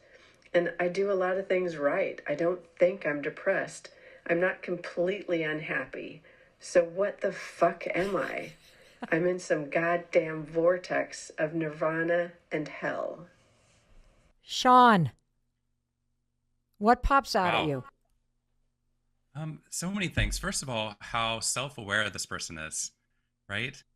To be able, in the midst of this, to be able to identify the stages that they've been through, where they are currently, a recognition of the good, but also feeling like that they don't feel good enough and that there's more potential. What I kept hearing in my head over and over again is, this sounds like me. This sounds so human. I think we fluctuate all the time between this, like, I've got things going, and then, wow, I certainly don't. Like, if I have a really productive Monday, I get everything done and I'm super cleaning the house. Tuesday and Wednesday are terrible. Like, I'm exhausted. I don't want to do anything. I feel like I waste every Tuesday and Wednesday whenever I have an amazing Monday. I think that that's because we swing, right? And I think what our hunger for is, if our hunger is for a mountaintop experience all the time, that we always know that we're loved, that we're always amazing, that we're always beautiful and the smartest person in the room, I think that that's an illusion and a false desire, because I think it's an accurate reflection that we are not living up to our potential. I think that that's true all the time. I think that I could be doing better as a dad. I could be doing better as a husband. I know that when I work really hard at being a great dad, I know I immediately look around at all the people that are doing amazing things at work, and I'm like, whoa, I'm so behind. Then when I do a ton of stuff for work or travel ever, then I'm like, oh, I should be a better dad, right? I swing back and forth between this. And I think what we need are those anchor points in the midst of it. So if what and where those anchor points come from, you had me on the show or to join you because I researched this, but I also went to the divinity school before getting into this. So what motivated my beliefs in why positive psychology mattered came from this belief that the story we tell ourselves and the lens through which we view the world changes how we act in it and where we find our meaning and where we find that value. And I think that those narratives, those belief systems, can answer some of those questions about how can I feel loved even when I'm not achieving my highest, right, or my potential. I think in the world that's very difficult because then we get on Instagram and we know exactly who's doing great, based upon likes, right, or based upon some sort of quantification, or money can tell you who's doing great and who's not, and none of those fill that void. So where those anchor points could come from, I think that they have to come from other people as well. There was a study that came out of Stanford that found that loneliness had nothing to do with actually the number of people within your life. Loneliness was simply the absence of meaning you felt in the relationships with other people and their meaningful impact upon you. That if you weren't doing anything meaningful for other people's lives, then you didn't feel social connection for the people that are around you all the time, right? And vice versa. So if that's the case, if meaning is what's driving our levels of happiness, then I think my grandmother said it, she's like, if you want a friend, you have to be a friend. And I was like, okay, that's overly simplistic. Not I also really, want a girlfriend, actually. right? That's not working out for me. I can't be the girlfriend, right? So in that moment, like I didn't understand. Now I get it. What we're finding is that when people are experiencing that fluctuation back and forth, I think we're searching for meaning, and people search it for in different ways: religion and philosophy and psychology. I think that a lot of the things that we search for don't work out for us, which is why we get to the point where she's talking about where we feel this vortex of I've got it, I don't have it, got it, I don't have it, because we're reaching onto things oftentimes that are illusory while we're grabbing onto things that are true. My mentor Tal Ben Shahar said that you're never as great as you think you are, and you're never as bad as you think you are. And what I loved about that is that meant that there was a middle path in the midst of it, right? That sometimes when I think I'm a great speaker or whatever it is, then I get humbled very quickly by anything, right? Or if I think that I'm, not doing great, then occasionally I'll get an email and it's like, hey, this was really important to me, right? That middle path was actually the one that I wanted to be in. And it's this recognition and being okay with, I am not at my full potential, but that's okay. And the reason that's okay is because I'm having a meaningful impact upon other people. So that habit that I mentioned of writing a 2-minute positive email praising or thanking someone else, I found that one to be probably the most helpful of any of the things that I've researched, because you can take someone in a socially isolated state with high levels of introversion, and if every day they scan for one new person to write a 2-minute positive email to, they stop on day 8 unless we pay them $15. On day 8, that's when they realize fully that they're not a crazy extrovert with all these friends that they could write to. They're like, I wrote to everyone on my favorites list and my mom twice. That's everyone. And then they scan and they remember, who's that mentor who got me into this job? Or who's that high school teacher that seemed to have some answer to some of those questions that person was just asking? Or what about my kid's first grade teacher who transformed my son's life, but I don't talk to them anymore because my kid's in second grade. Right. And you start to see all these people that are in our lives that we're not connecting with, and a 2-minute email thanking them or praising them or saying, I've seen how you've been going through breast cancer, and it inspires me that you're able to find happiness in low health when I struggle to find happiness when I seem to have higher health, right? That those moments, that just brief meaningful act using technology for 2 minutes we found that if you do it for 21 days in a row, your social connection score rises up to the top 15% of people worldwide, right? That's including extroverts, right? And what we found was that it was you were lighting up these nodes of meaningful connections on your mental map of social connection. And that, I think, if you look at the philosophers, I think if you look at religion, I think if you look at psychology, they keep breaking down this idea that you can achieve happiness alone, that you could just figure out your thoughts enough and then you did it. You can just maintain your happiness. That happiness and meaning only come from this interplay with the ecosystem, with others around us. I love that. This, I want to go ahead. Or if you're about to talk another study, go for it. Oh, I was just going to tell one quick study. It's Please. a beautiful one. It's not about humans. You probably heard this one. This was also in the New York Times as well. They had there's a study where they found all these fireflies everywhere light up individually and randomly in the dark. And that's how they attract a mate. And their success rate per night per bug is 3%, which I'm told is good. But these researchers found on opposite sides of the globe, these two species, one in Southeast Indonesia and one in the Smoky Mountains of Tennessee that you can take buses out to go see. And these fireflies have these neurotransmitters that allow them to all light up and all go dark at the same time, which is beautiful, but not that smart because we live in a survival of the fittest world, right? We're told be the fastest, smartest, brightest light shining. Otherwise, you'll never be successful. And at MIT, they studied these fireflies and they realized we just understand how systems work. That when they lit up together, seemingly with their competition, the success rate doesn't drop. The success rate goes from 3% to 82% per bug. It's not like one bug does better. The whole system was doing orders of magnitude better than we thought was possible because as they lit up together, their light became brighter. And it was attracting more and more potential mates than a single light would have been able to do and create these virtuous cycles. And we kept seeing the same thing when we looked at humans. We found that the greatest predictor of long-term levels of happiness, as you know, one of the greatest predictors is social connection. Mm-hmm. It's the breadth, depth, and meaning in your social relationships. So it's not something you could figure out in your head, and then you did it, and then you can hold happiness forever. It's about finding a way of lighting up with other people and getting them to light up as well. So, Sean, what I love about what you just said, especially in response to that question from Charmaine, is that I was listening to her just tick off one negative, nasty, critical thought after another. I could feel like this heaviness. And then all of a sudden it occurred to me, wait a minute. I bet happiness is broken into two things. It is from the neck up, and it's the things that you tell yourself. But it is also, and probably way more important, that you think about the things that you're doing from the neck down. And that's where these habits come in. That if it's all doom and gloom from the neck up, you're not going to feel any sort of motivation, hope, or interest in lighting up with everybody else.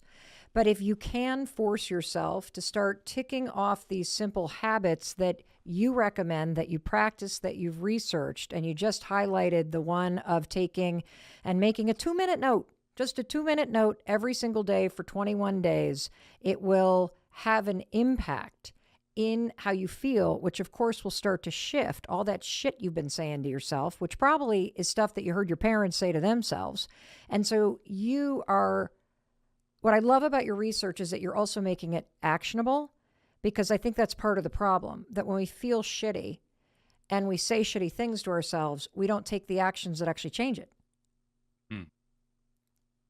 I heard one time I was on a plane and the woman sitting, I don't know, kitty corner behind me and, to the back, she said she was talking to somebody else loudly that she had just met about all these psychological understandings about herself, like literally a litany of all the psychological problems that she had.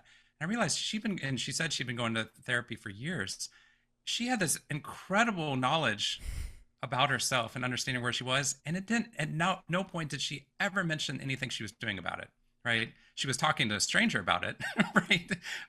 Which, was more trauma dumping than actually trying to move forward. But I think there's this moment where, I really thought that if I read enough books that I'd find happiness, right?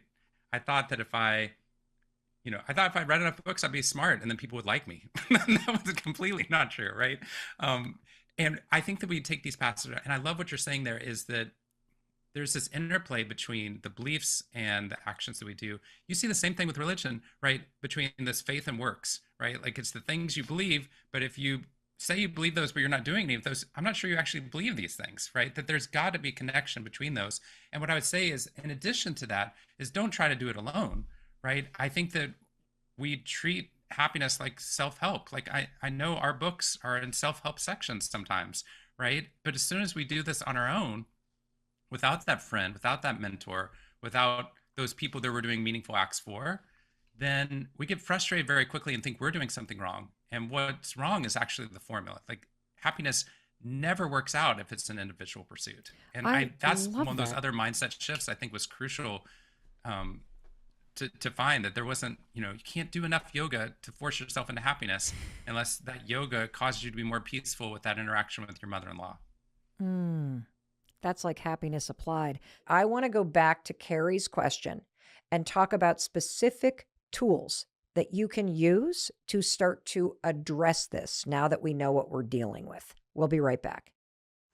Hey Mel, I'm a 53-year-old woman, a creative leader with, to the outside world at least, a so-called great career, I guess you'd say, but with crippling anxiety and exhausting overthinking. Traveling, accompanied by panic attacks. Oh, what the heck. I've had this issue for 30 years, and all the guided meditations and mindfulness training pods in the world aren't helping.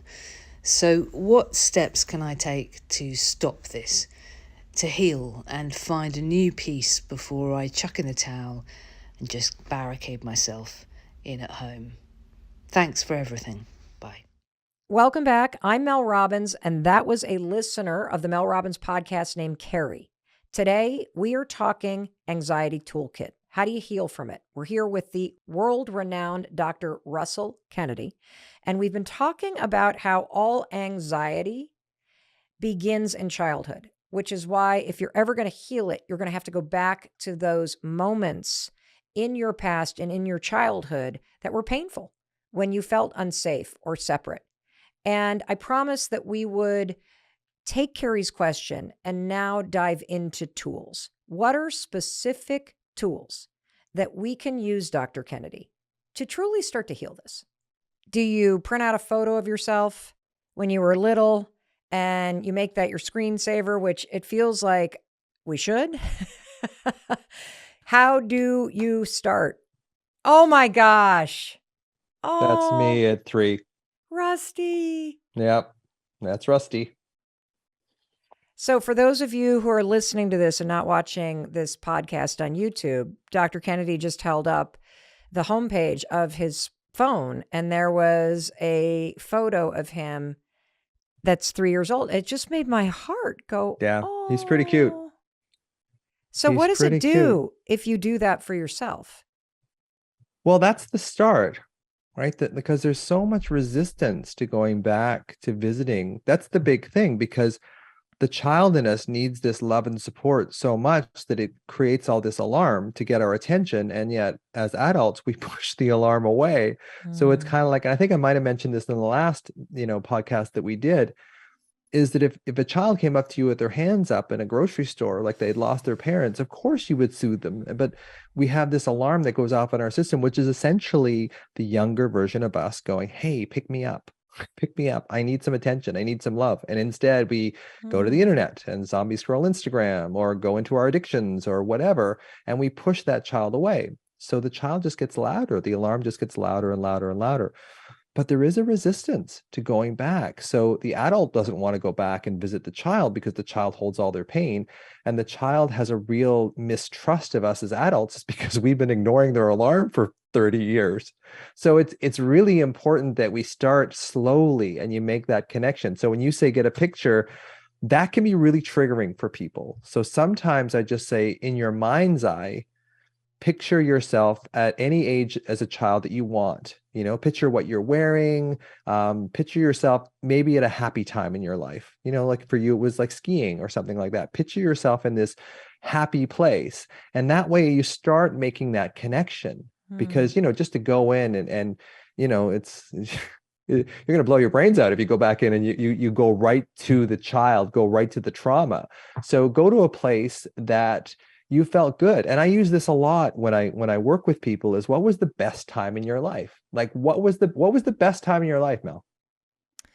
I just immediately had this image of being on the front yard of our house in Michigan, and there were all kinds of kids around, and it was a beautiful summer night, and it was kind of that time of night where it's not quite dark, Mm-hmm. but it's not quite daytime. It's that beautiful. It's my favorite time of night, dusk, when the twinkly stars first start to come out, and it's kind of confusing because the sun's up, but you see the moon, and Mm-hmm. and you know that the sun's about to set, and we are playing games. Like we're playing base and statue and all kinds of just tag and like just that moment right there with my brother and a bunch of other kids in the neighborhood running around being kids in the front yard of our house in Michigan where I grew up.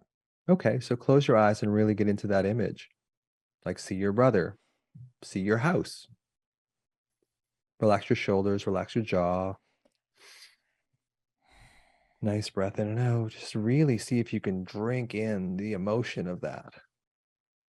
And where you feel it in your body. Where do you feel that in your body? Oh, I kind of feel it from my cheeks all the way to my heart. It's like this sort of like definitely like right, like for sure the heart. Hmm. So this is something I would add to high-fiving yourself in the mirror is go back to the best time in your life. When you're high-fiving yourself in the mirror, because then we're getting your insulin involved, we're getting your brain involved in this whole feeling state, because the feeling state is what changes us. We can change our thoughts at a dime, but the feeling state is what changes our nervous system. So when you do the high five habit, when you're high-fiving yourself in the mirror, recall the best time in your life and just try and see if you can really get a felt sense of that. Now, what I will do with people who have suffered trauma is I will take them, once I have them grounded and once they trust me and stuff, I will take them into their trauma and then I will take them into the best time in their life. So with you, I might do, and we're shortening this considerably for the podcast, but for you, I might say, okay, if you feel safe enough that we talk about that kid, waking up with that kid on top of you and getting into that feeling. Now, where do you feel that in your body? And is this Oh, okay, like Mel, to right go in into the this? gut. Yeah, Oh, yeah, okay. absolutely. Okay. Like right in the Okay. gut. Like I immediately was like went from like the heart being full to like right in the gut. And the Okay. ankles, weird, the ankles. So what I would do is I would go back and go, okay, now go back to that feeling of dusk. You can see your house, you're playing statue. Mm-hmm. It's fun. You feel calm, peaceful, happy. Now let's go into your gut. Let's go into that sensation again of, waking up with that kid on top of you. If it's okay to stay there for a second. And then lovingly go back up into that place in your chest and your throat where you felt really peaceful and happy playing with your brother. It's amazing because I feel the gut like pulling me down. Mm-hmm. Like that, it's easy to drop into the gut. Yep. And the bad experience. It's hard to pull yourself from that back up into this experience that I can feel that's positive. Is that normal? That's absolutely normal. We're wired that way, Mel. We're wired to pay more attention to fearful situations than pleasurable ones because in our evolution, that's basically what kept us alive. So in healing this, we have to heal this at a feeling level. We can talk about that kid on top of you for the rest of your life without really changing it too much. You might get a better understanding of it cognitively, but to really change that sensation, we have to use another sensation because that's the language of trauma is sensation. It's the body. So we use that good feeling that you have, and then we go back and forth. We oscillate between back and forth. And it starts weakening that power, that negative feeling in your body that you associate with being a victim, with being helpless. Yeah. And here's the other thing about, when I love when you say you're talking about play, because the way this comes into play is trauma activates both the sympathetic, the fight or flight, and the parasympathetic, the rest and digest, at the same time, because we're Oh, so I didn't know confused. that. We don't know. Yeah, because once you get up to a certain point in sympathetic activity, your body can't handle it anymore. So it shuts down. So we go into parasympathetic. We don't go into pleasant parasympathetic, but we go into shutdown parasympathetic. And then it goes back and forth and back and forth. And a lot of us with anxiety, that's what happens during the day. We go into this place where our body just gets exhausted. So we feel okay. We don't feel that tremendous, anxiety anymore. And then once we get rested in the parasympathetic, then the sympathetic comes back online and we go right back into anxiety again. So the thing about play, and play is so important for healing, is it's another thing that activates both the parasympathetic and the sympathetic activity at the same time. So trauma activates co-activation, they call it. So trauma activates parasympathetic and sympathetic simultaneously. So does play. But play allows you to start metabolizing. So when you're in co-activation, when your parasympathetic and your sympathetic is active at the same time, it's like having your foot on the gas and the brake at the same time. When you're in play, you start realizing, hey, you know what? This sensation is actually okay. It doesn't have to fire me right into the trauma. So that's why play, one of the reasons why play is so important in healing trauma, is because we get that felt sense of activation of both the parasympathetic and the sympathetic at the same time in a safe place, because play is safe and it's fun. Okay, so going back to Carrie, and number one, it was very clear to you as an expert and a medical doctor and a neuroscientist that she's dealing with stored trauma.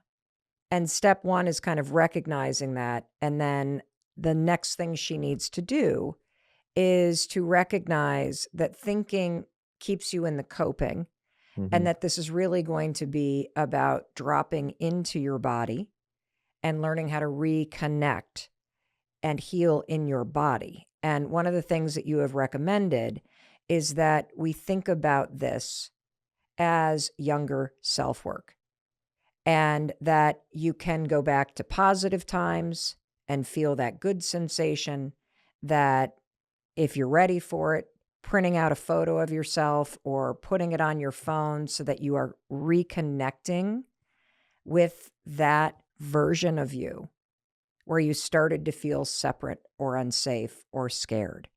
And that is a way to start this process. Is there anything else that you would recommend that Carrie think about? Yeah, you have to do it slowly.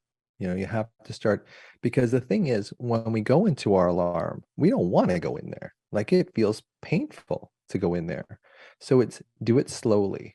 And this is, if you have a real significant trauma, emotional, physical, sexual abuse, you probably need a therapist, and maybe a somatic therapist, to kind of help you get into this place, because it's not for amateurs in a way.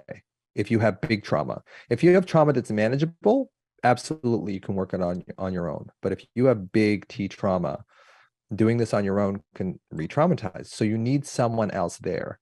You need someone there who you wish was there at the time of the trauma. And that person is you. That person is you. It's like, you can go back. We can use our amygdala. We can use that sense that we are not locked in time. We can go back and find that, like what I have on my phone. I can look at his eyes. I can imagine his eyes too. And there's a great song by Peter Gabriel that I listen. We're getting into Dr. Kennedy's world a little bit.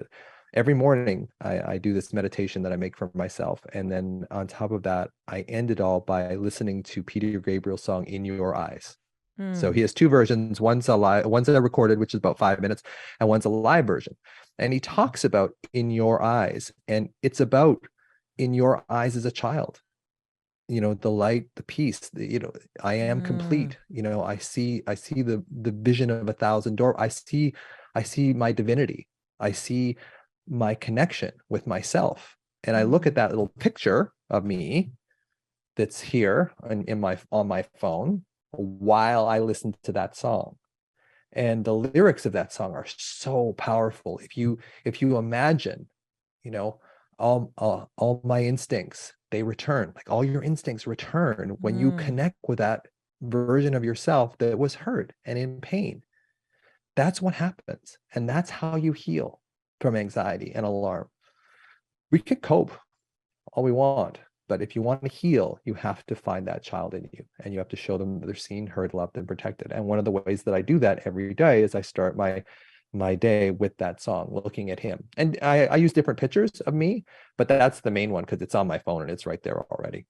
Wow. I want to talk a little bit about, you write so much about food, and we've already started talking about it. And in particular, I'm a huge fan of your book, The Blood Sugar Solution, which is where I think you're one of the first people to start talking about the vagus nerve and the power of the vagus nerve, which we talk about on this show constantly. Yeah. And the Ultra Mind Solution is a book. Oldies but goodies. Oh, yeah. Oldies but goodies. But listen, everybody, and I'm going to have you explain it. You may have heard that your gut is called the second brain. Yeah.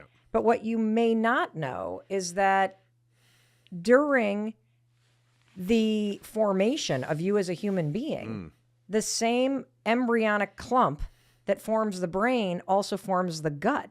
And they separate, but they stay connected via neurotransmitters. Yeah. So I think about it like almost like goop. Like you break goop in half and it's got those stringy sections and part of it becomes your brain and the second part becomes the gut. Well, they call it your gut brain or your second brain. Yes. And that they talk to each other all the time. Completely, yeah.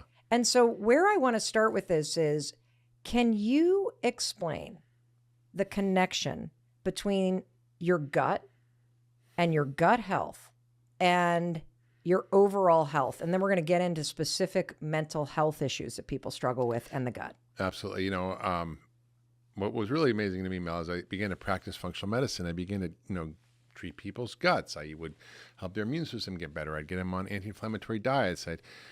And as a side effect, they would report to me that my ADD is better, my depression's gone, my panic attacks are gone, my mood is better, I'm sleeping better. All these things, I'm like, really? What's going on here? And I began to really inquire about this process of how everything below the neck is influencing everything above the neck. Yes. So the subtitle of the Ultramind Solution is how to fix your broken brain by fixing your body first. Right? And what's really amazing is the microbiome is this new frontier. In addition to the understanding of the gut brain and the gut nervous system and the brain nervous system and how they're connected, and that's a real thing. Yep. There's constant communication. There's more neurotransmitters in your gut than your brain. But what's now happening is the understanding of this sea of bacteria in there that are all speaking to you every minute. And I just had talked to a scientist who was researching a particular microbe in the gut. And it's a big word. It's called Akkermansia. Don't worry about it. It's just one of the bacteria that lives in there. I already forgot it. Okay. And what's amazing is as they were fermenting this, growing this bacteria to put in a probiotic, which is very powerful for many things, for regulating metabolism and mood and blood sugar and everything, they discovered that this vat of the byproducts of this bacteria was something called GABA. Now, GABA is a calming neurotransmitter. Oh. When people take Valium, that's what it's doing. It's activating the GABA receptors in the brain to calm you down and relax you.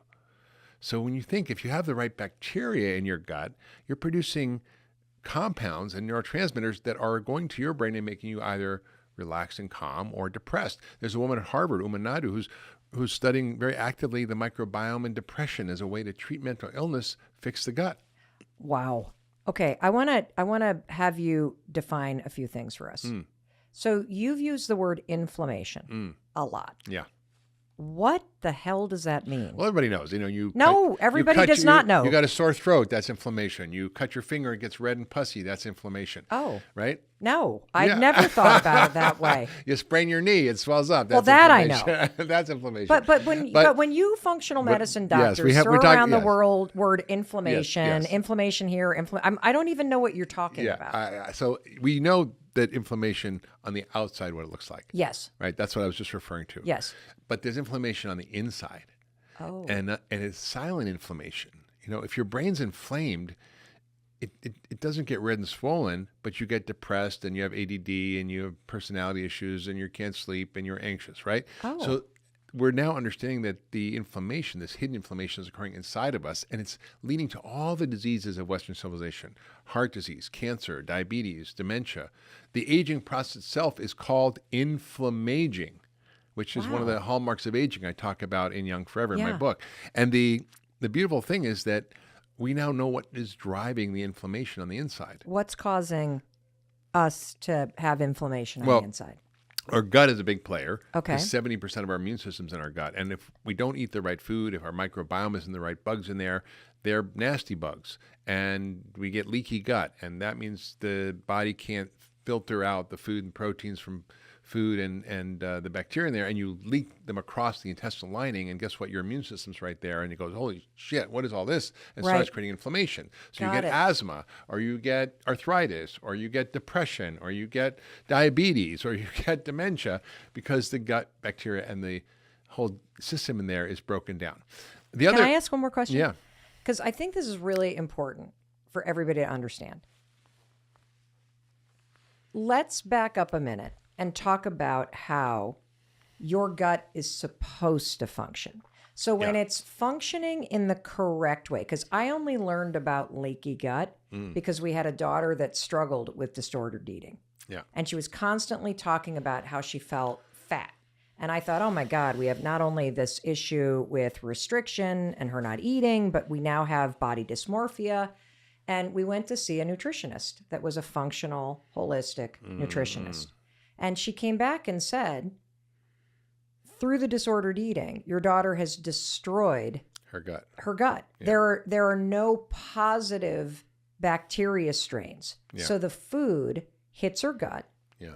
And without positive bacteria strains, the food doesn't break down. Yeah. And so she does feel bloated. You get bloated and then like all of this acidic crap, because the food is not digesting properly because there's no positive bacteria, all this acidic crap leaks through the wall of the gut and then goes through the nervous system, and the anxiety spikes. So this was brand new to me. Yeah. So can you just explain to everybody, when your gut is in balance, how is it functioning properly? Because I think that'll give everybody the ability to then understand the impact of it not functioning properly. Well, I mean, you pretty much shouldn't know it's there. It should do its job, right? You shouldn't be bloated, distended. You shouldn't have heartburn. You shouldn't have gas. You should feel fine. Really? People go through life without all that? I mean, you can have a little gas, but it's not like, that's kind of a normal thing. But I think, if people are really noticing their gut function, something's wrong. Okay. And then you just look in the toilet. You should have a perfectly formed log. It just floats a little bit. And that's it. And you should feel the urge to go, and you should go, and it should take a couple minutes, and that's it. And that is not the case for most people in Western civilization. There was a guy named Dennis Burkitt who studied people in Africa, and he was looking at the hunter-gatherers who'd moved to the cities and the differences in the health outcomes in these two different populations between the hunter-gatherers and the city dwellers, who were the same genetically. And he found that the city dwellers had lots of heart disease and autoimmune disease and diabetes and all these Western diseases, whereas the hunter-gatherers had none. And what he noticed was that the hunter-gatherer stool weight, their size of their poop, was 2 pounds a day. The city dwellers was 4 ounces. What? Yeah, because of all the fiber and all the plant foods they were eating that fed the good bugs in their gut. Meaning the people that were hunter-gatherers had a better diet. Yeah, and I would also imagine, and we're going to get into this, that the stressors of living in the city and the stressors of that kind of life also impacted the body functioning. Totally. I mean, totally. And there's many pathways through which this works, but the gut and the microbiome is a huge factor. So we know now how to identify imbalances in there. We know how to test for it. We know how to treat it. Not most traditional doctors, but most functional medicine doctors, this is the focus of a lot of the way we help people, is by optimizing their gut function. So that's a big cause of inflammation. The other big cause, and this is also was mediated through the gut, which is our diet. Because when we eat, we're not just feeding us. We're feeding the 1,000 critters that live down there. There's probably 10 trillion cells in there that we're feeding. In your gut. In your gut. And many cells in your own body. There's probably 100 times as much DNA as your own body. And probably half the metabolites in your blood come from the bacteria, not from you. And they affect everything that's going on. And if they're the bad guys, you're going to feel bad. And if they're the good guys, you're going to feel good. And so when you eat sugar and starch and processed food and artificial sweeteners and thickeners and gums and additives, they just destroy the microbiome. Plus, pesticides and glyphosate and all this stuff just kills it. And so we really have a gut crisis in this country, but we also have the food crisis. And the food crisis is really what's driving it. And I think if people understand how powerful food is, they don't really have to listen to me. I mean, you can listen to this podcast, you can listen to a million other podcasts.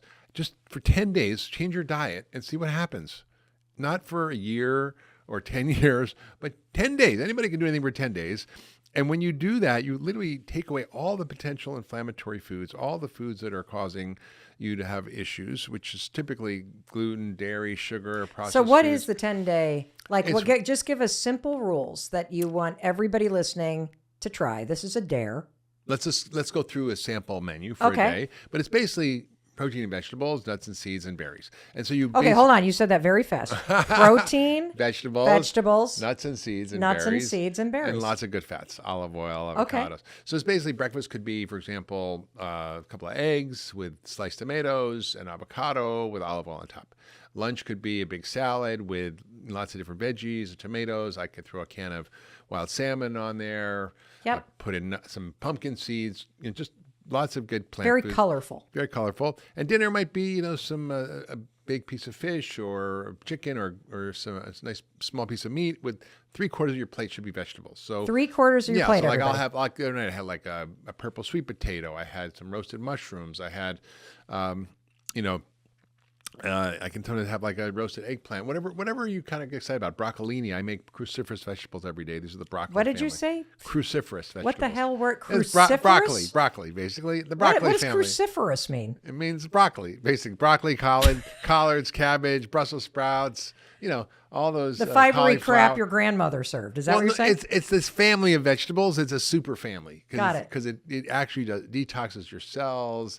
It helps prevent cancer. Wow. It boosts all the detox hormones molecules in your body. So I want to stop you real quick because you posted something 2 days ago. I did.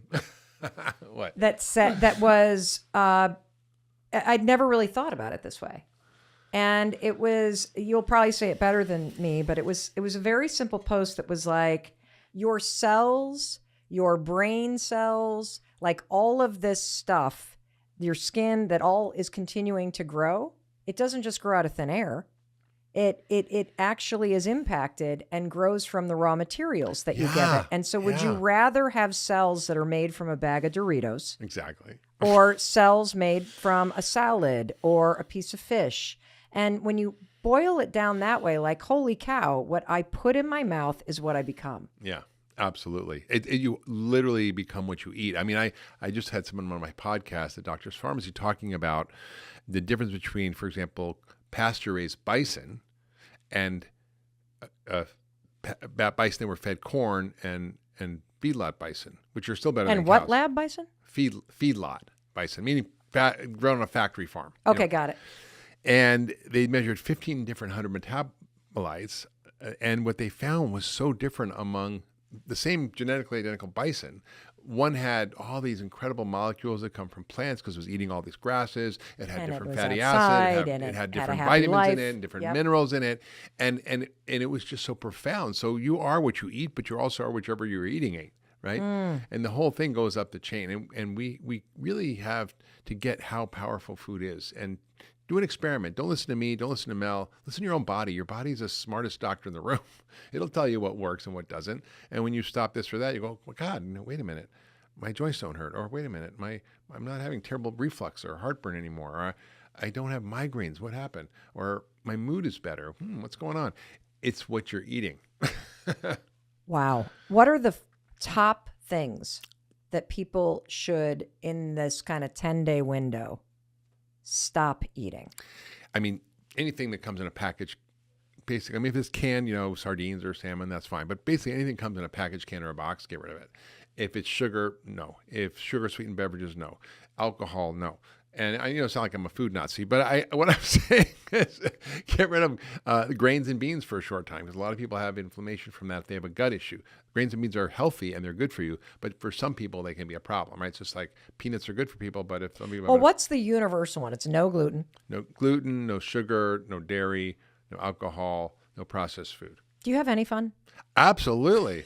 I have so much fun. I have so much fun every I'm day. just kidding. My whole life is fun. And I don't feel restricted. I don't starve myself. And the thing is, these foods are addictive, Mel. So people think, I gotta have, well, sugar. Well, can I have artificial? I know what people are listening, thinking about. They're thinking, oh, Dr. Hyman, can I have artificial sweeteners? Or can I have, Yes, stevia? Or stevia. can I have, Is stevia okay? everybody's going through their head. And if you Yes. are having this inner dialogue right now, I guarantee you have biological addiction to sugar because you're trying to find a way out. I'm going to stop smoking, but I'm going to vape, or I'm going to chew Nicorette gum. Well, that's not getting rid of your addiction. Yes. Right? And I think it's not your fault. And this is probably one of the biggest problems I have with the narrative in America, that we are blaming the person who's overweight for their problem. It's your fault that you're eating too much and not exercising enough, because that's the solution to weight loss. It's all about calories in, calories out. It's all about moderation. And if you can't do it, there's something wrong with you. Yeah. That's just a big, fat lie. And that keeps people feeling ashamed about themselves. It keeps them from being empowered to know what to do. It keeps the food industry free of responsibility. And it's one of the most unfortunate narratives that we have. And then we get this whole body positive movement. And I think it's important for people to feel good about themselves. Yes. But the whole idea of healthy at any weight, there are some for sure that are healthy when they're a bigger size. But the truth is, when you look at the biology of it, only 6.8% of Americans are metabolically healthy. Meaning that means they have normal blood sugar, cholesterol, blood pressure, they're not overweight, and they don't have heart disease. Like, that's 6.8% of us. That means 93% of us are somewhere in the spectrum from normal to prediabetes, to diabetes. And what you're here to say is it's not your fault, because the way that food is manufactured, it is addictive.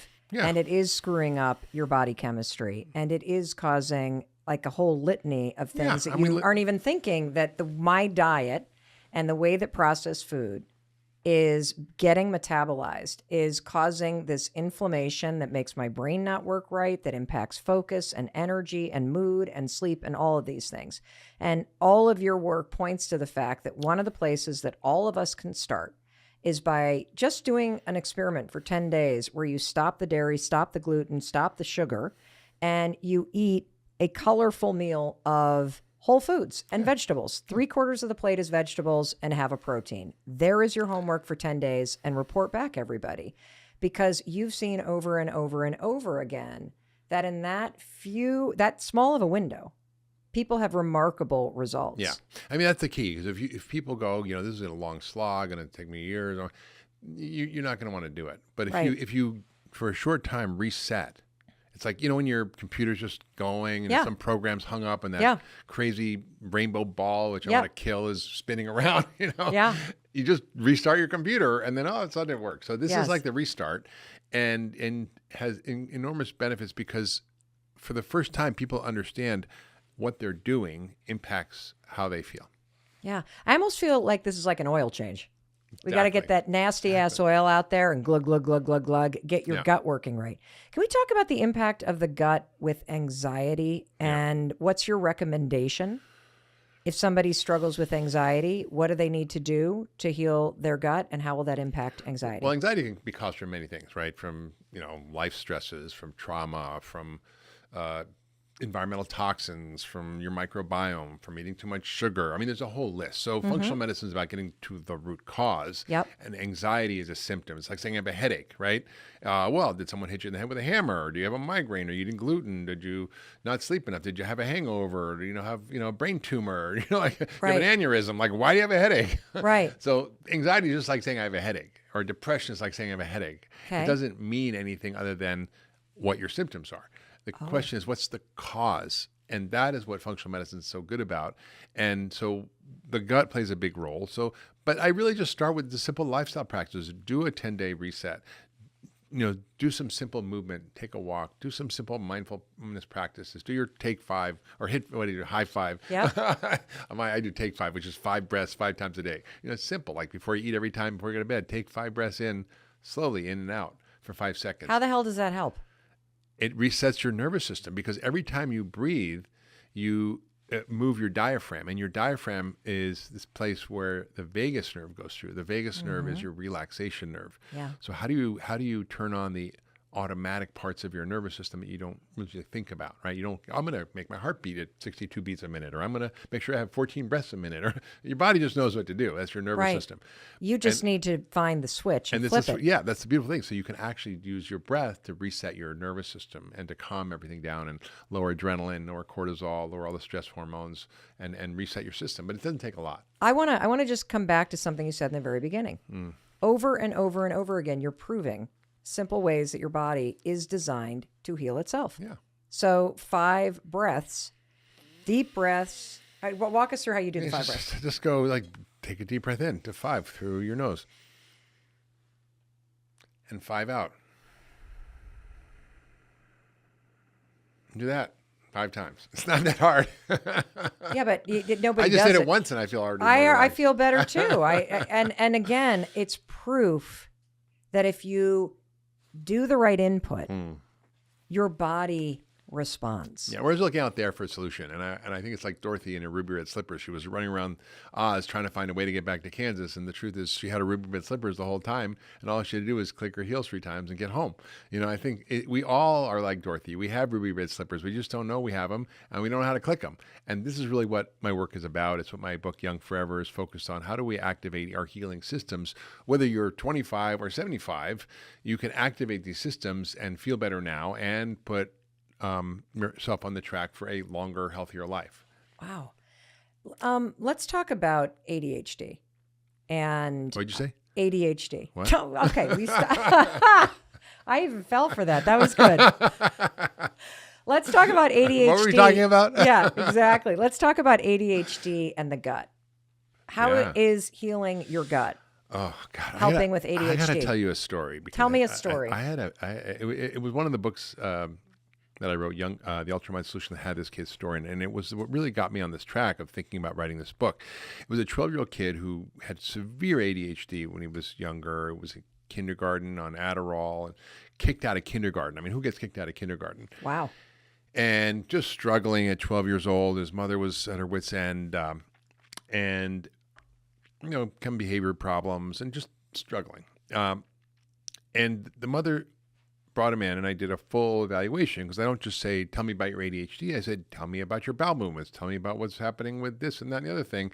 It turned out he had asthma, he had irritable bowel syndrome, he had headaches at night, he had muscle cramps, he had anal itching, which is a clue about something. Oh, okay. It's often a sign of yeast issues or. Oh. Yeah. So he had all these problems. And he was on 7 different medications from multiple different doctors, on asthma medications, on gut medications, on ADD medications, on mood medication. I mean, it was a mess. And his mother brought his handwriting in to show me before, and we can post this on your show notes, before and I started treating him, and then 2 months later after. And all we did was clean up his diet.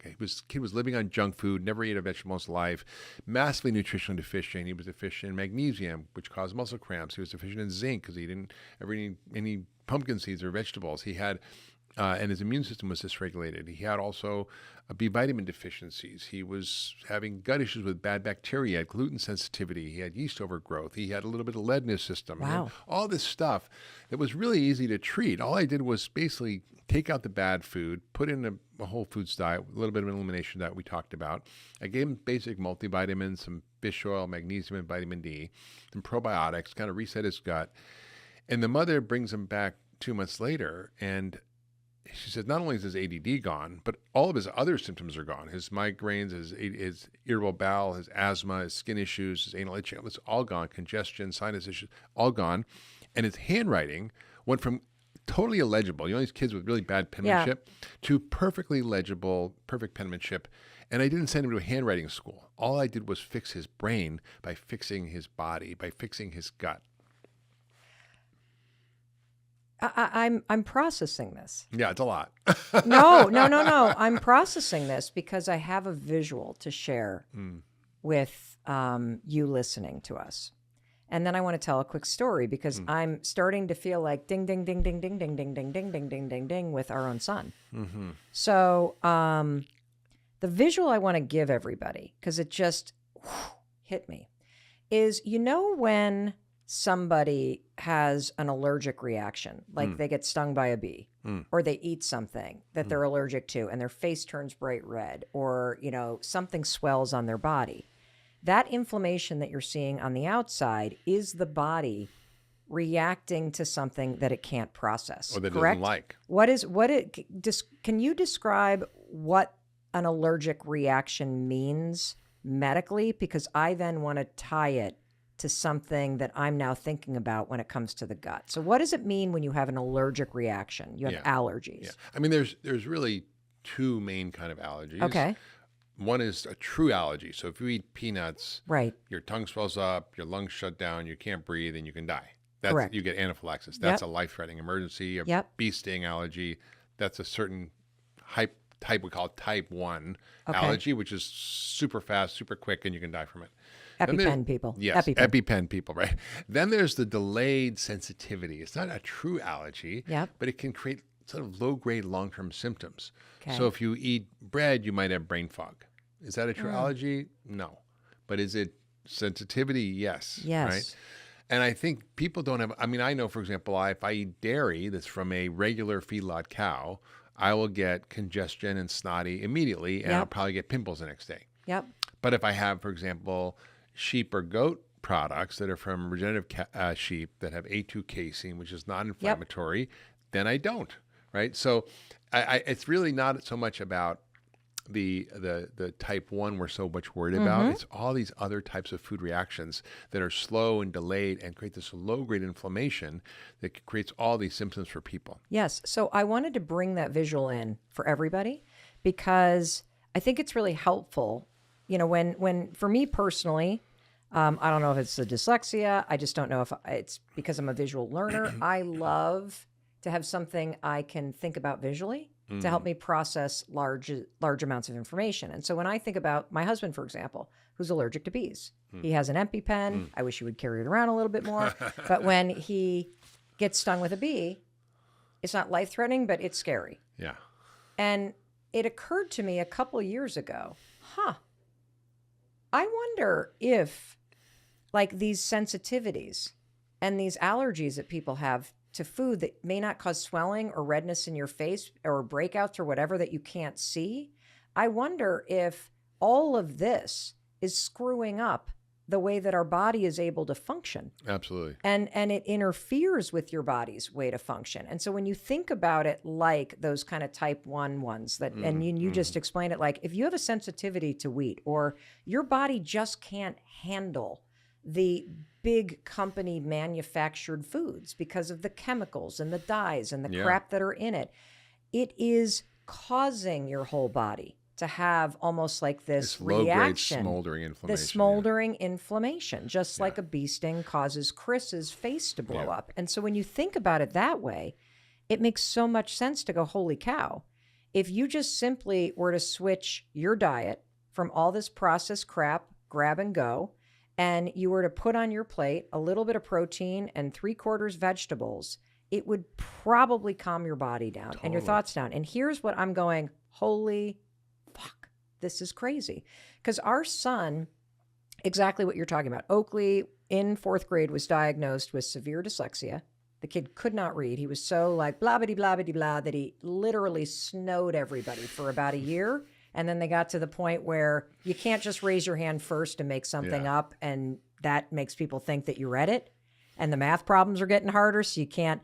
So the gig was up. Cannot read. It looked, honest to God, like he was writing with his feet. His dysgraphia was so bad. Exactly. He could not sit still. So we pull him out of public school. We put him in the Carroll School outside of Boston. Fortunate enough to get him in there only about language-based learning. And they immediately medicate him for ADHD. He hated the meds. But it was the only way he could sit still in class. Fast forward to about 8th grade. He starts advocating for himself. I'm not eating meds. I'm not taking these meds. I'm not taking these meds. I'm not taking these meds. We're like, fine. But if we get a report from school that you are bouncing around the classroom and you can't sit still, we're going to have to find a different solution. This school happened to have a cafeteria where all the kids ate, and it had a whole like food healthy options. Like there were no unhealthy options. There was the salad bar, there was the homemade soup, there was a protein. He gets into 9th grade. When I tell you this kid is a totally different person. Yeah. His handwriting is different. That's what made me think of this. Yeah. His ability to focus is different. He has not been on meds now for 3 years. Yeah. You would not know that this kid had severe dyslexia. No. He is just, I don't even know who he is. It's like destroying it in school. He is present. Yeah. And he eats vegetables. Yeah. Like he has a totally different diet. Yeah. Like I'm sitting here going, holy shit, like the kid used to eat mac and cheese. Oh, yeah. Chicken nuggets. That'll do it. Don't put a vegetable on my plate. That'll do it. Yeah, it's really true. And it's like... And I'm just processing this because I'm like, I think this is a major part of why he is transformed. And Mel, it's not just ADD. Everything that goes on in our brain above our neck is governed in the same way. We may not have such severe symptoms. We may not have asthma. We may not have severe ADD, but we may have fatigue or brain fog or just... If you can't afford to go to somebody in functional medicine to get this all tested, how do you figure out what's going on? You have in your new book, Young Forever, you have all of these self-assessments that you can do. Yeah. But do you have to have testing at some point, or is there a way for you to get testing? Have an accessible way? Yeah.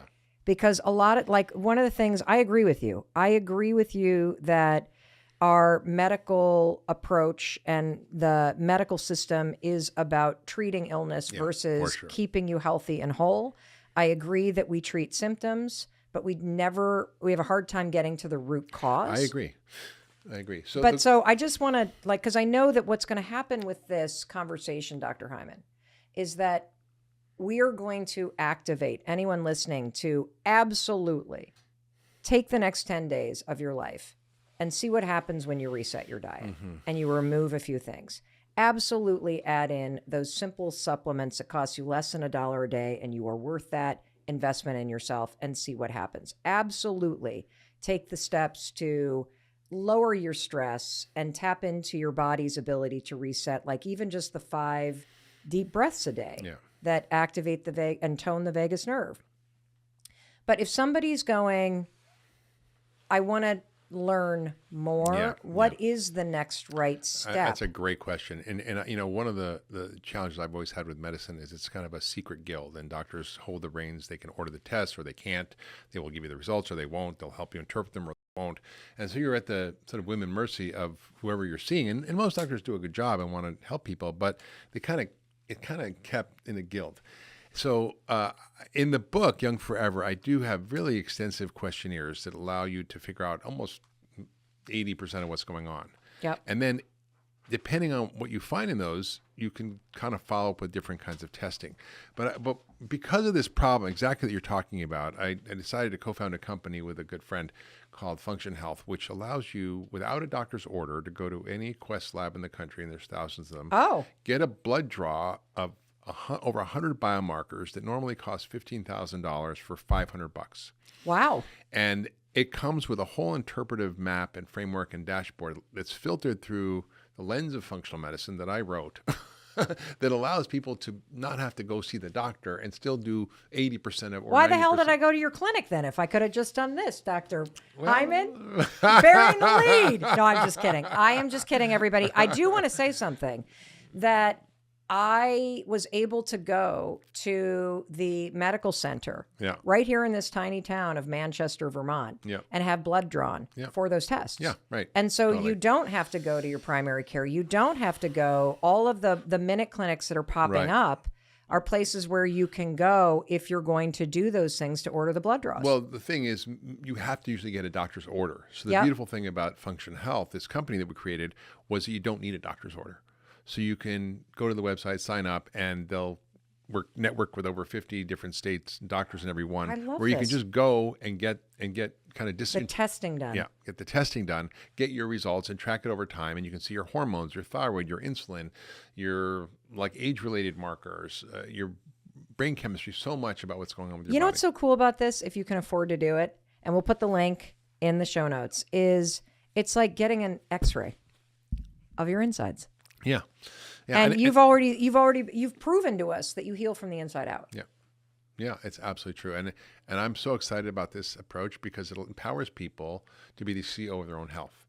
And the reality is that, even if you go to the doctor with all these complaints, they're going to be able to, quote, manage your symptoms. I don't want to manage people's symptoms. I want people to get better.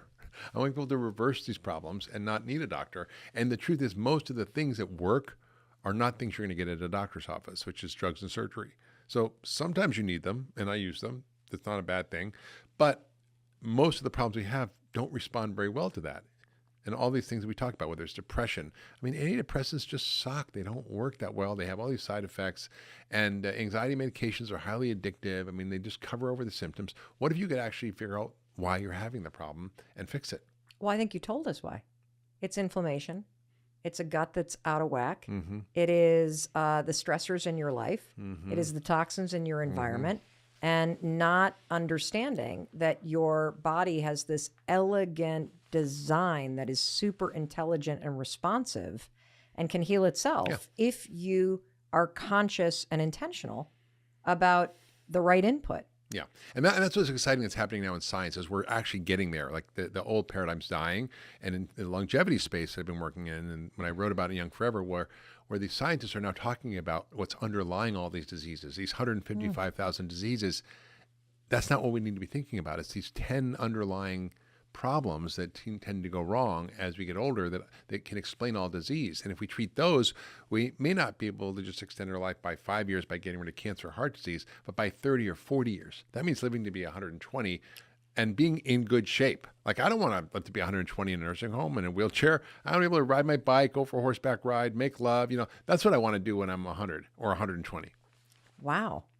I'm glad that you said that because oftentimes I hear the word longevity and I had that reaction like, well, I don't want to be rotting away in a nursing home at exactly. Like 125. That sounds terrible. It's terrible because most of what we see, Mel, in the world is abnormal aging. And we think that's normal. Oh, it's normal to become frail and decrepit and not be able to do what you want and lose function. And the truth is that most of us, our health span doesn't equal our lifespan. The last 20 years of our life. What's the difference between health span and lifespan? Well, health span is how many years you're healthy and you can do what you want.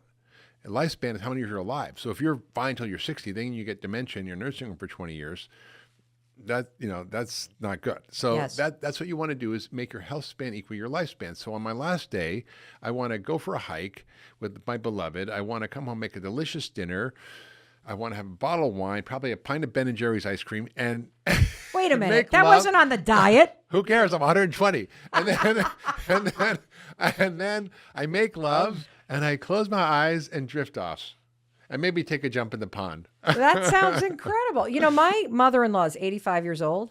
She jumps out of airplanes. She walks 5 miles a day. There you go. She's having the time of her life. When Chris and I went alcohol free for a bit, she's like, I'm not doing that. Like I have my 1 glass of red wine a day. That's what I need. She plays cards. She prioritizes friends. Yeah, exactly. She is the definition of vitality at that age. Yeah. And she's like the Energizer Bunny. I can't imagine her running out of steam. And that's what I think you're talking about when it comes to vitality.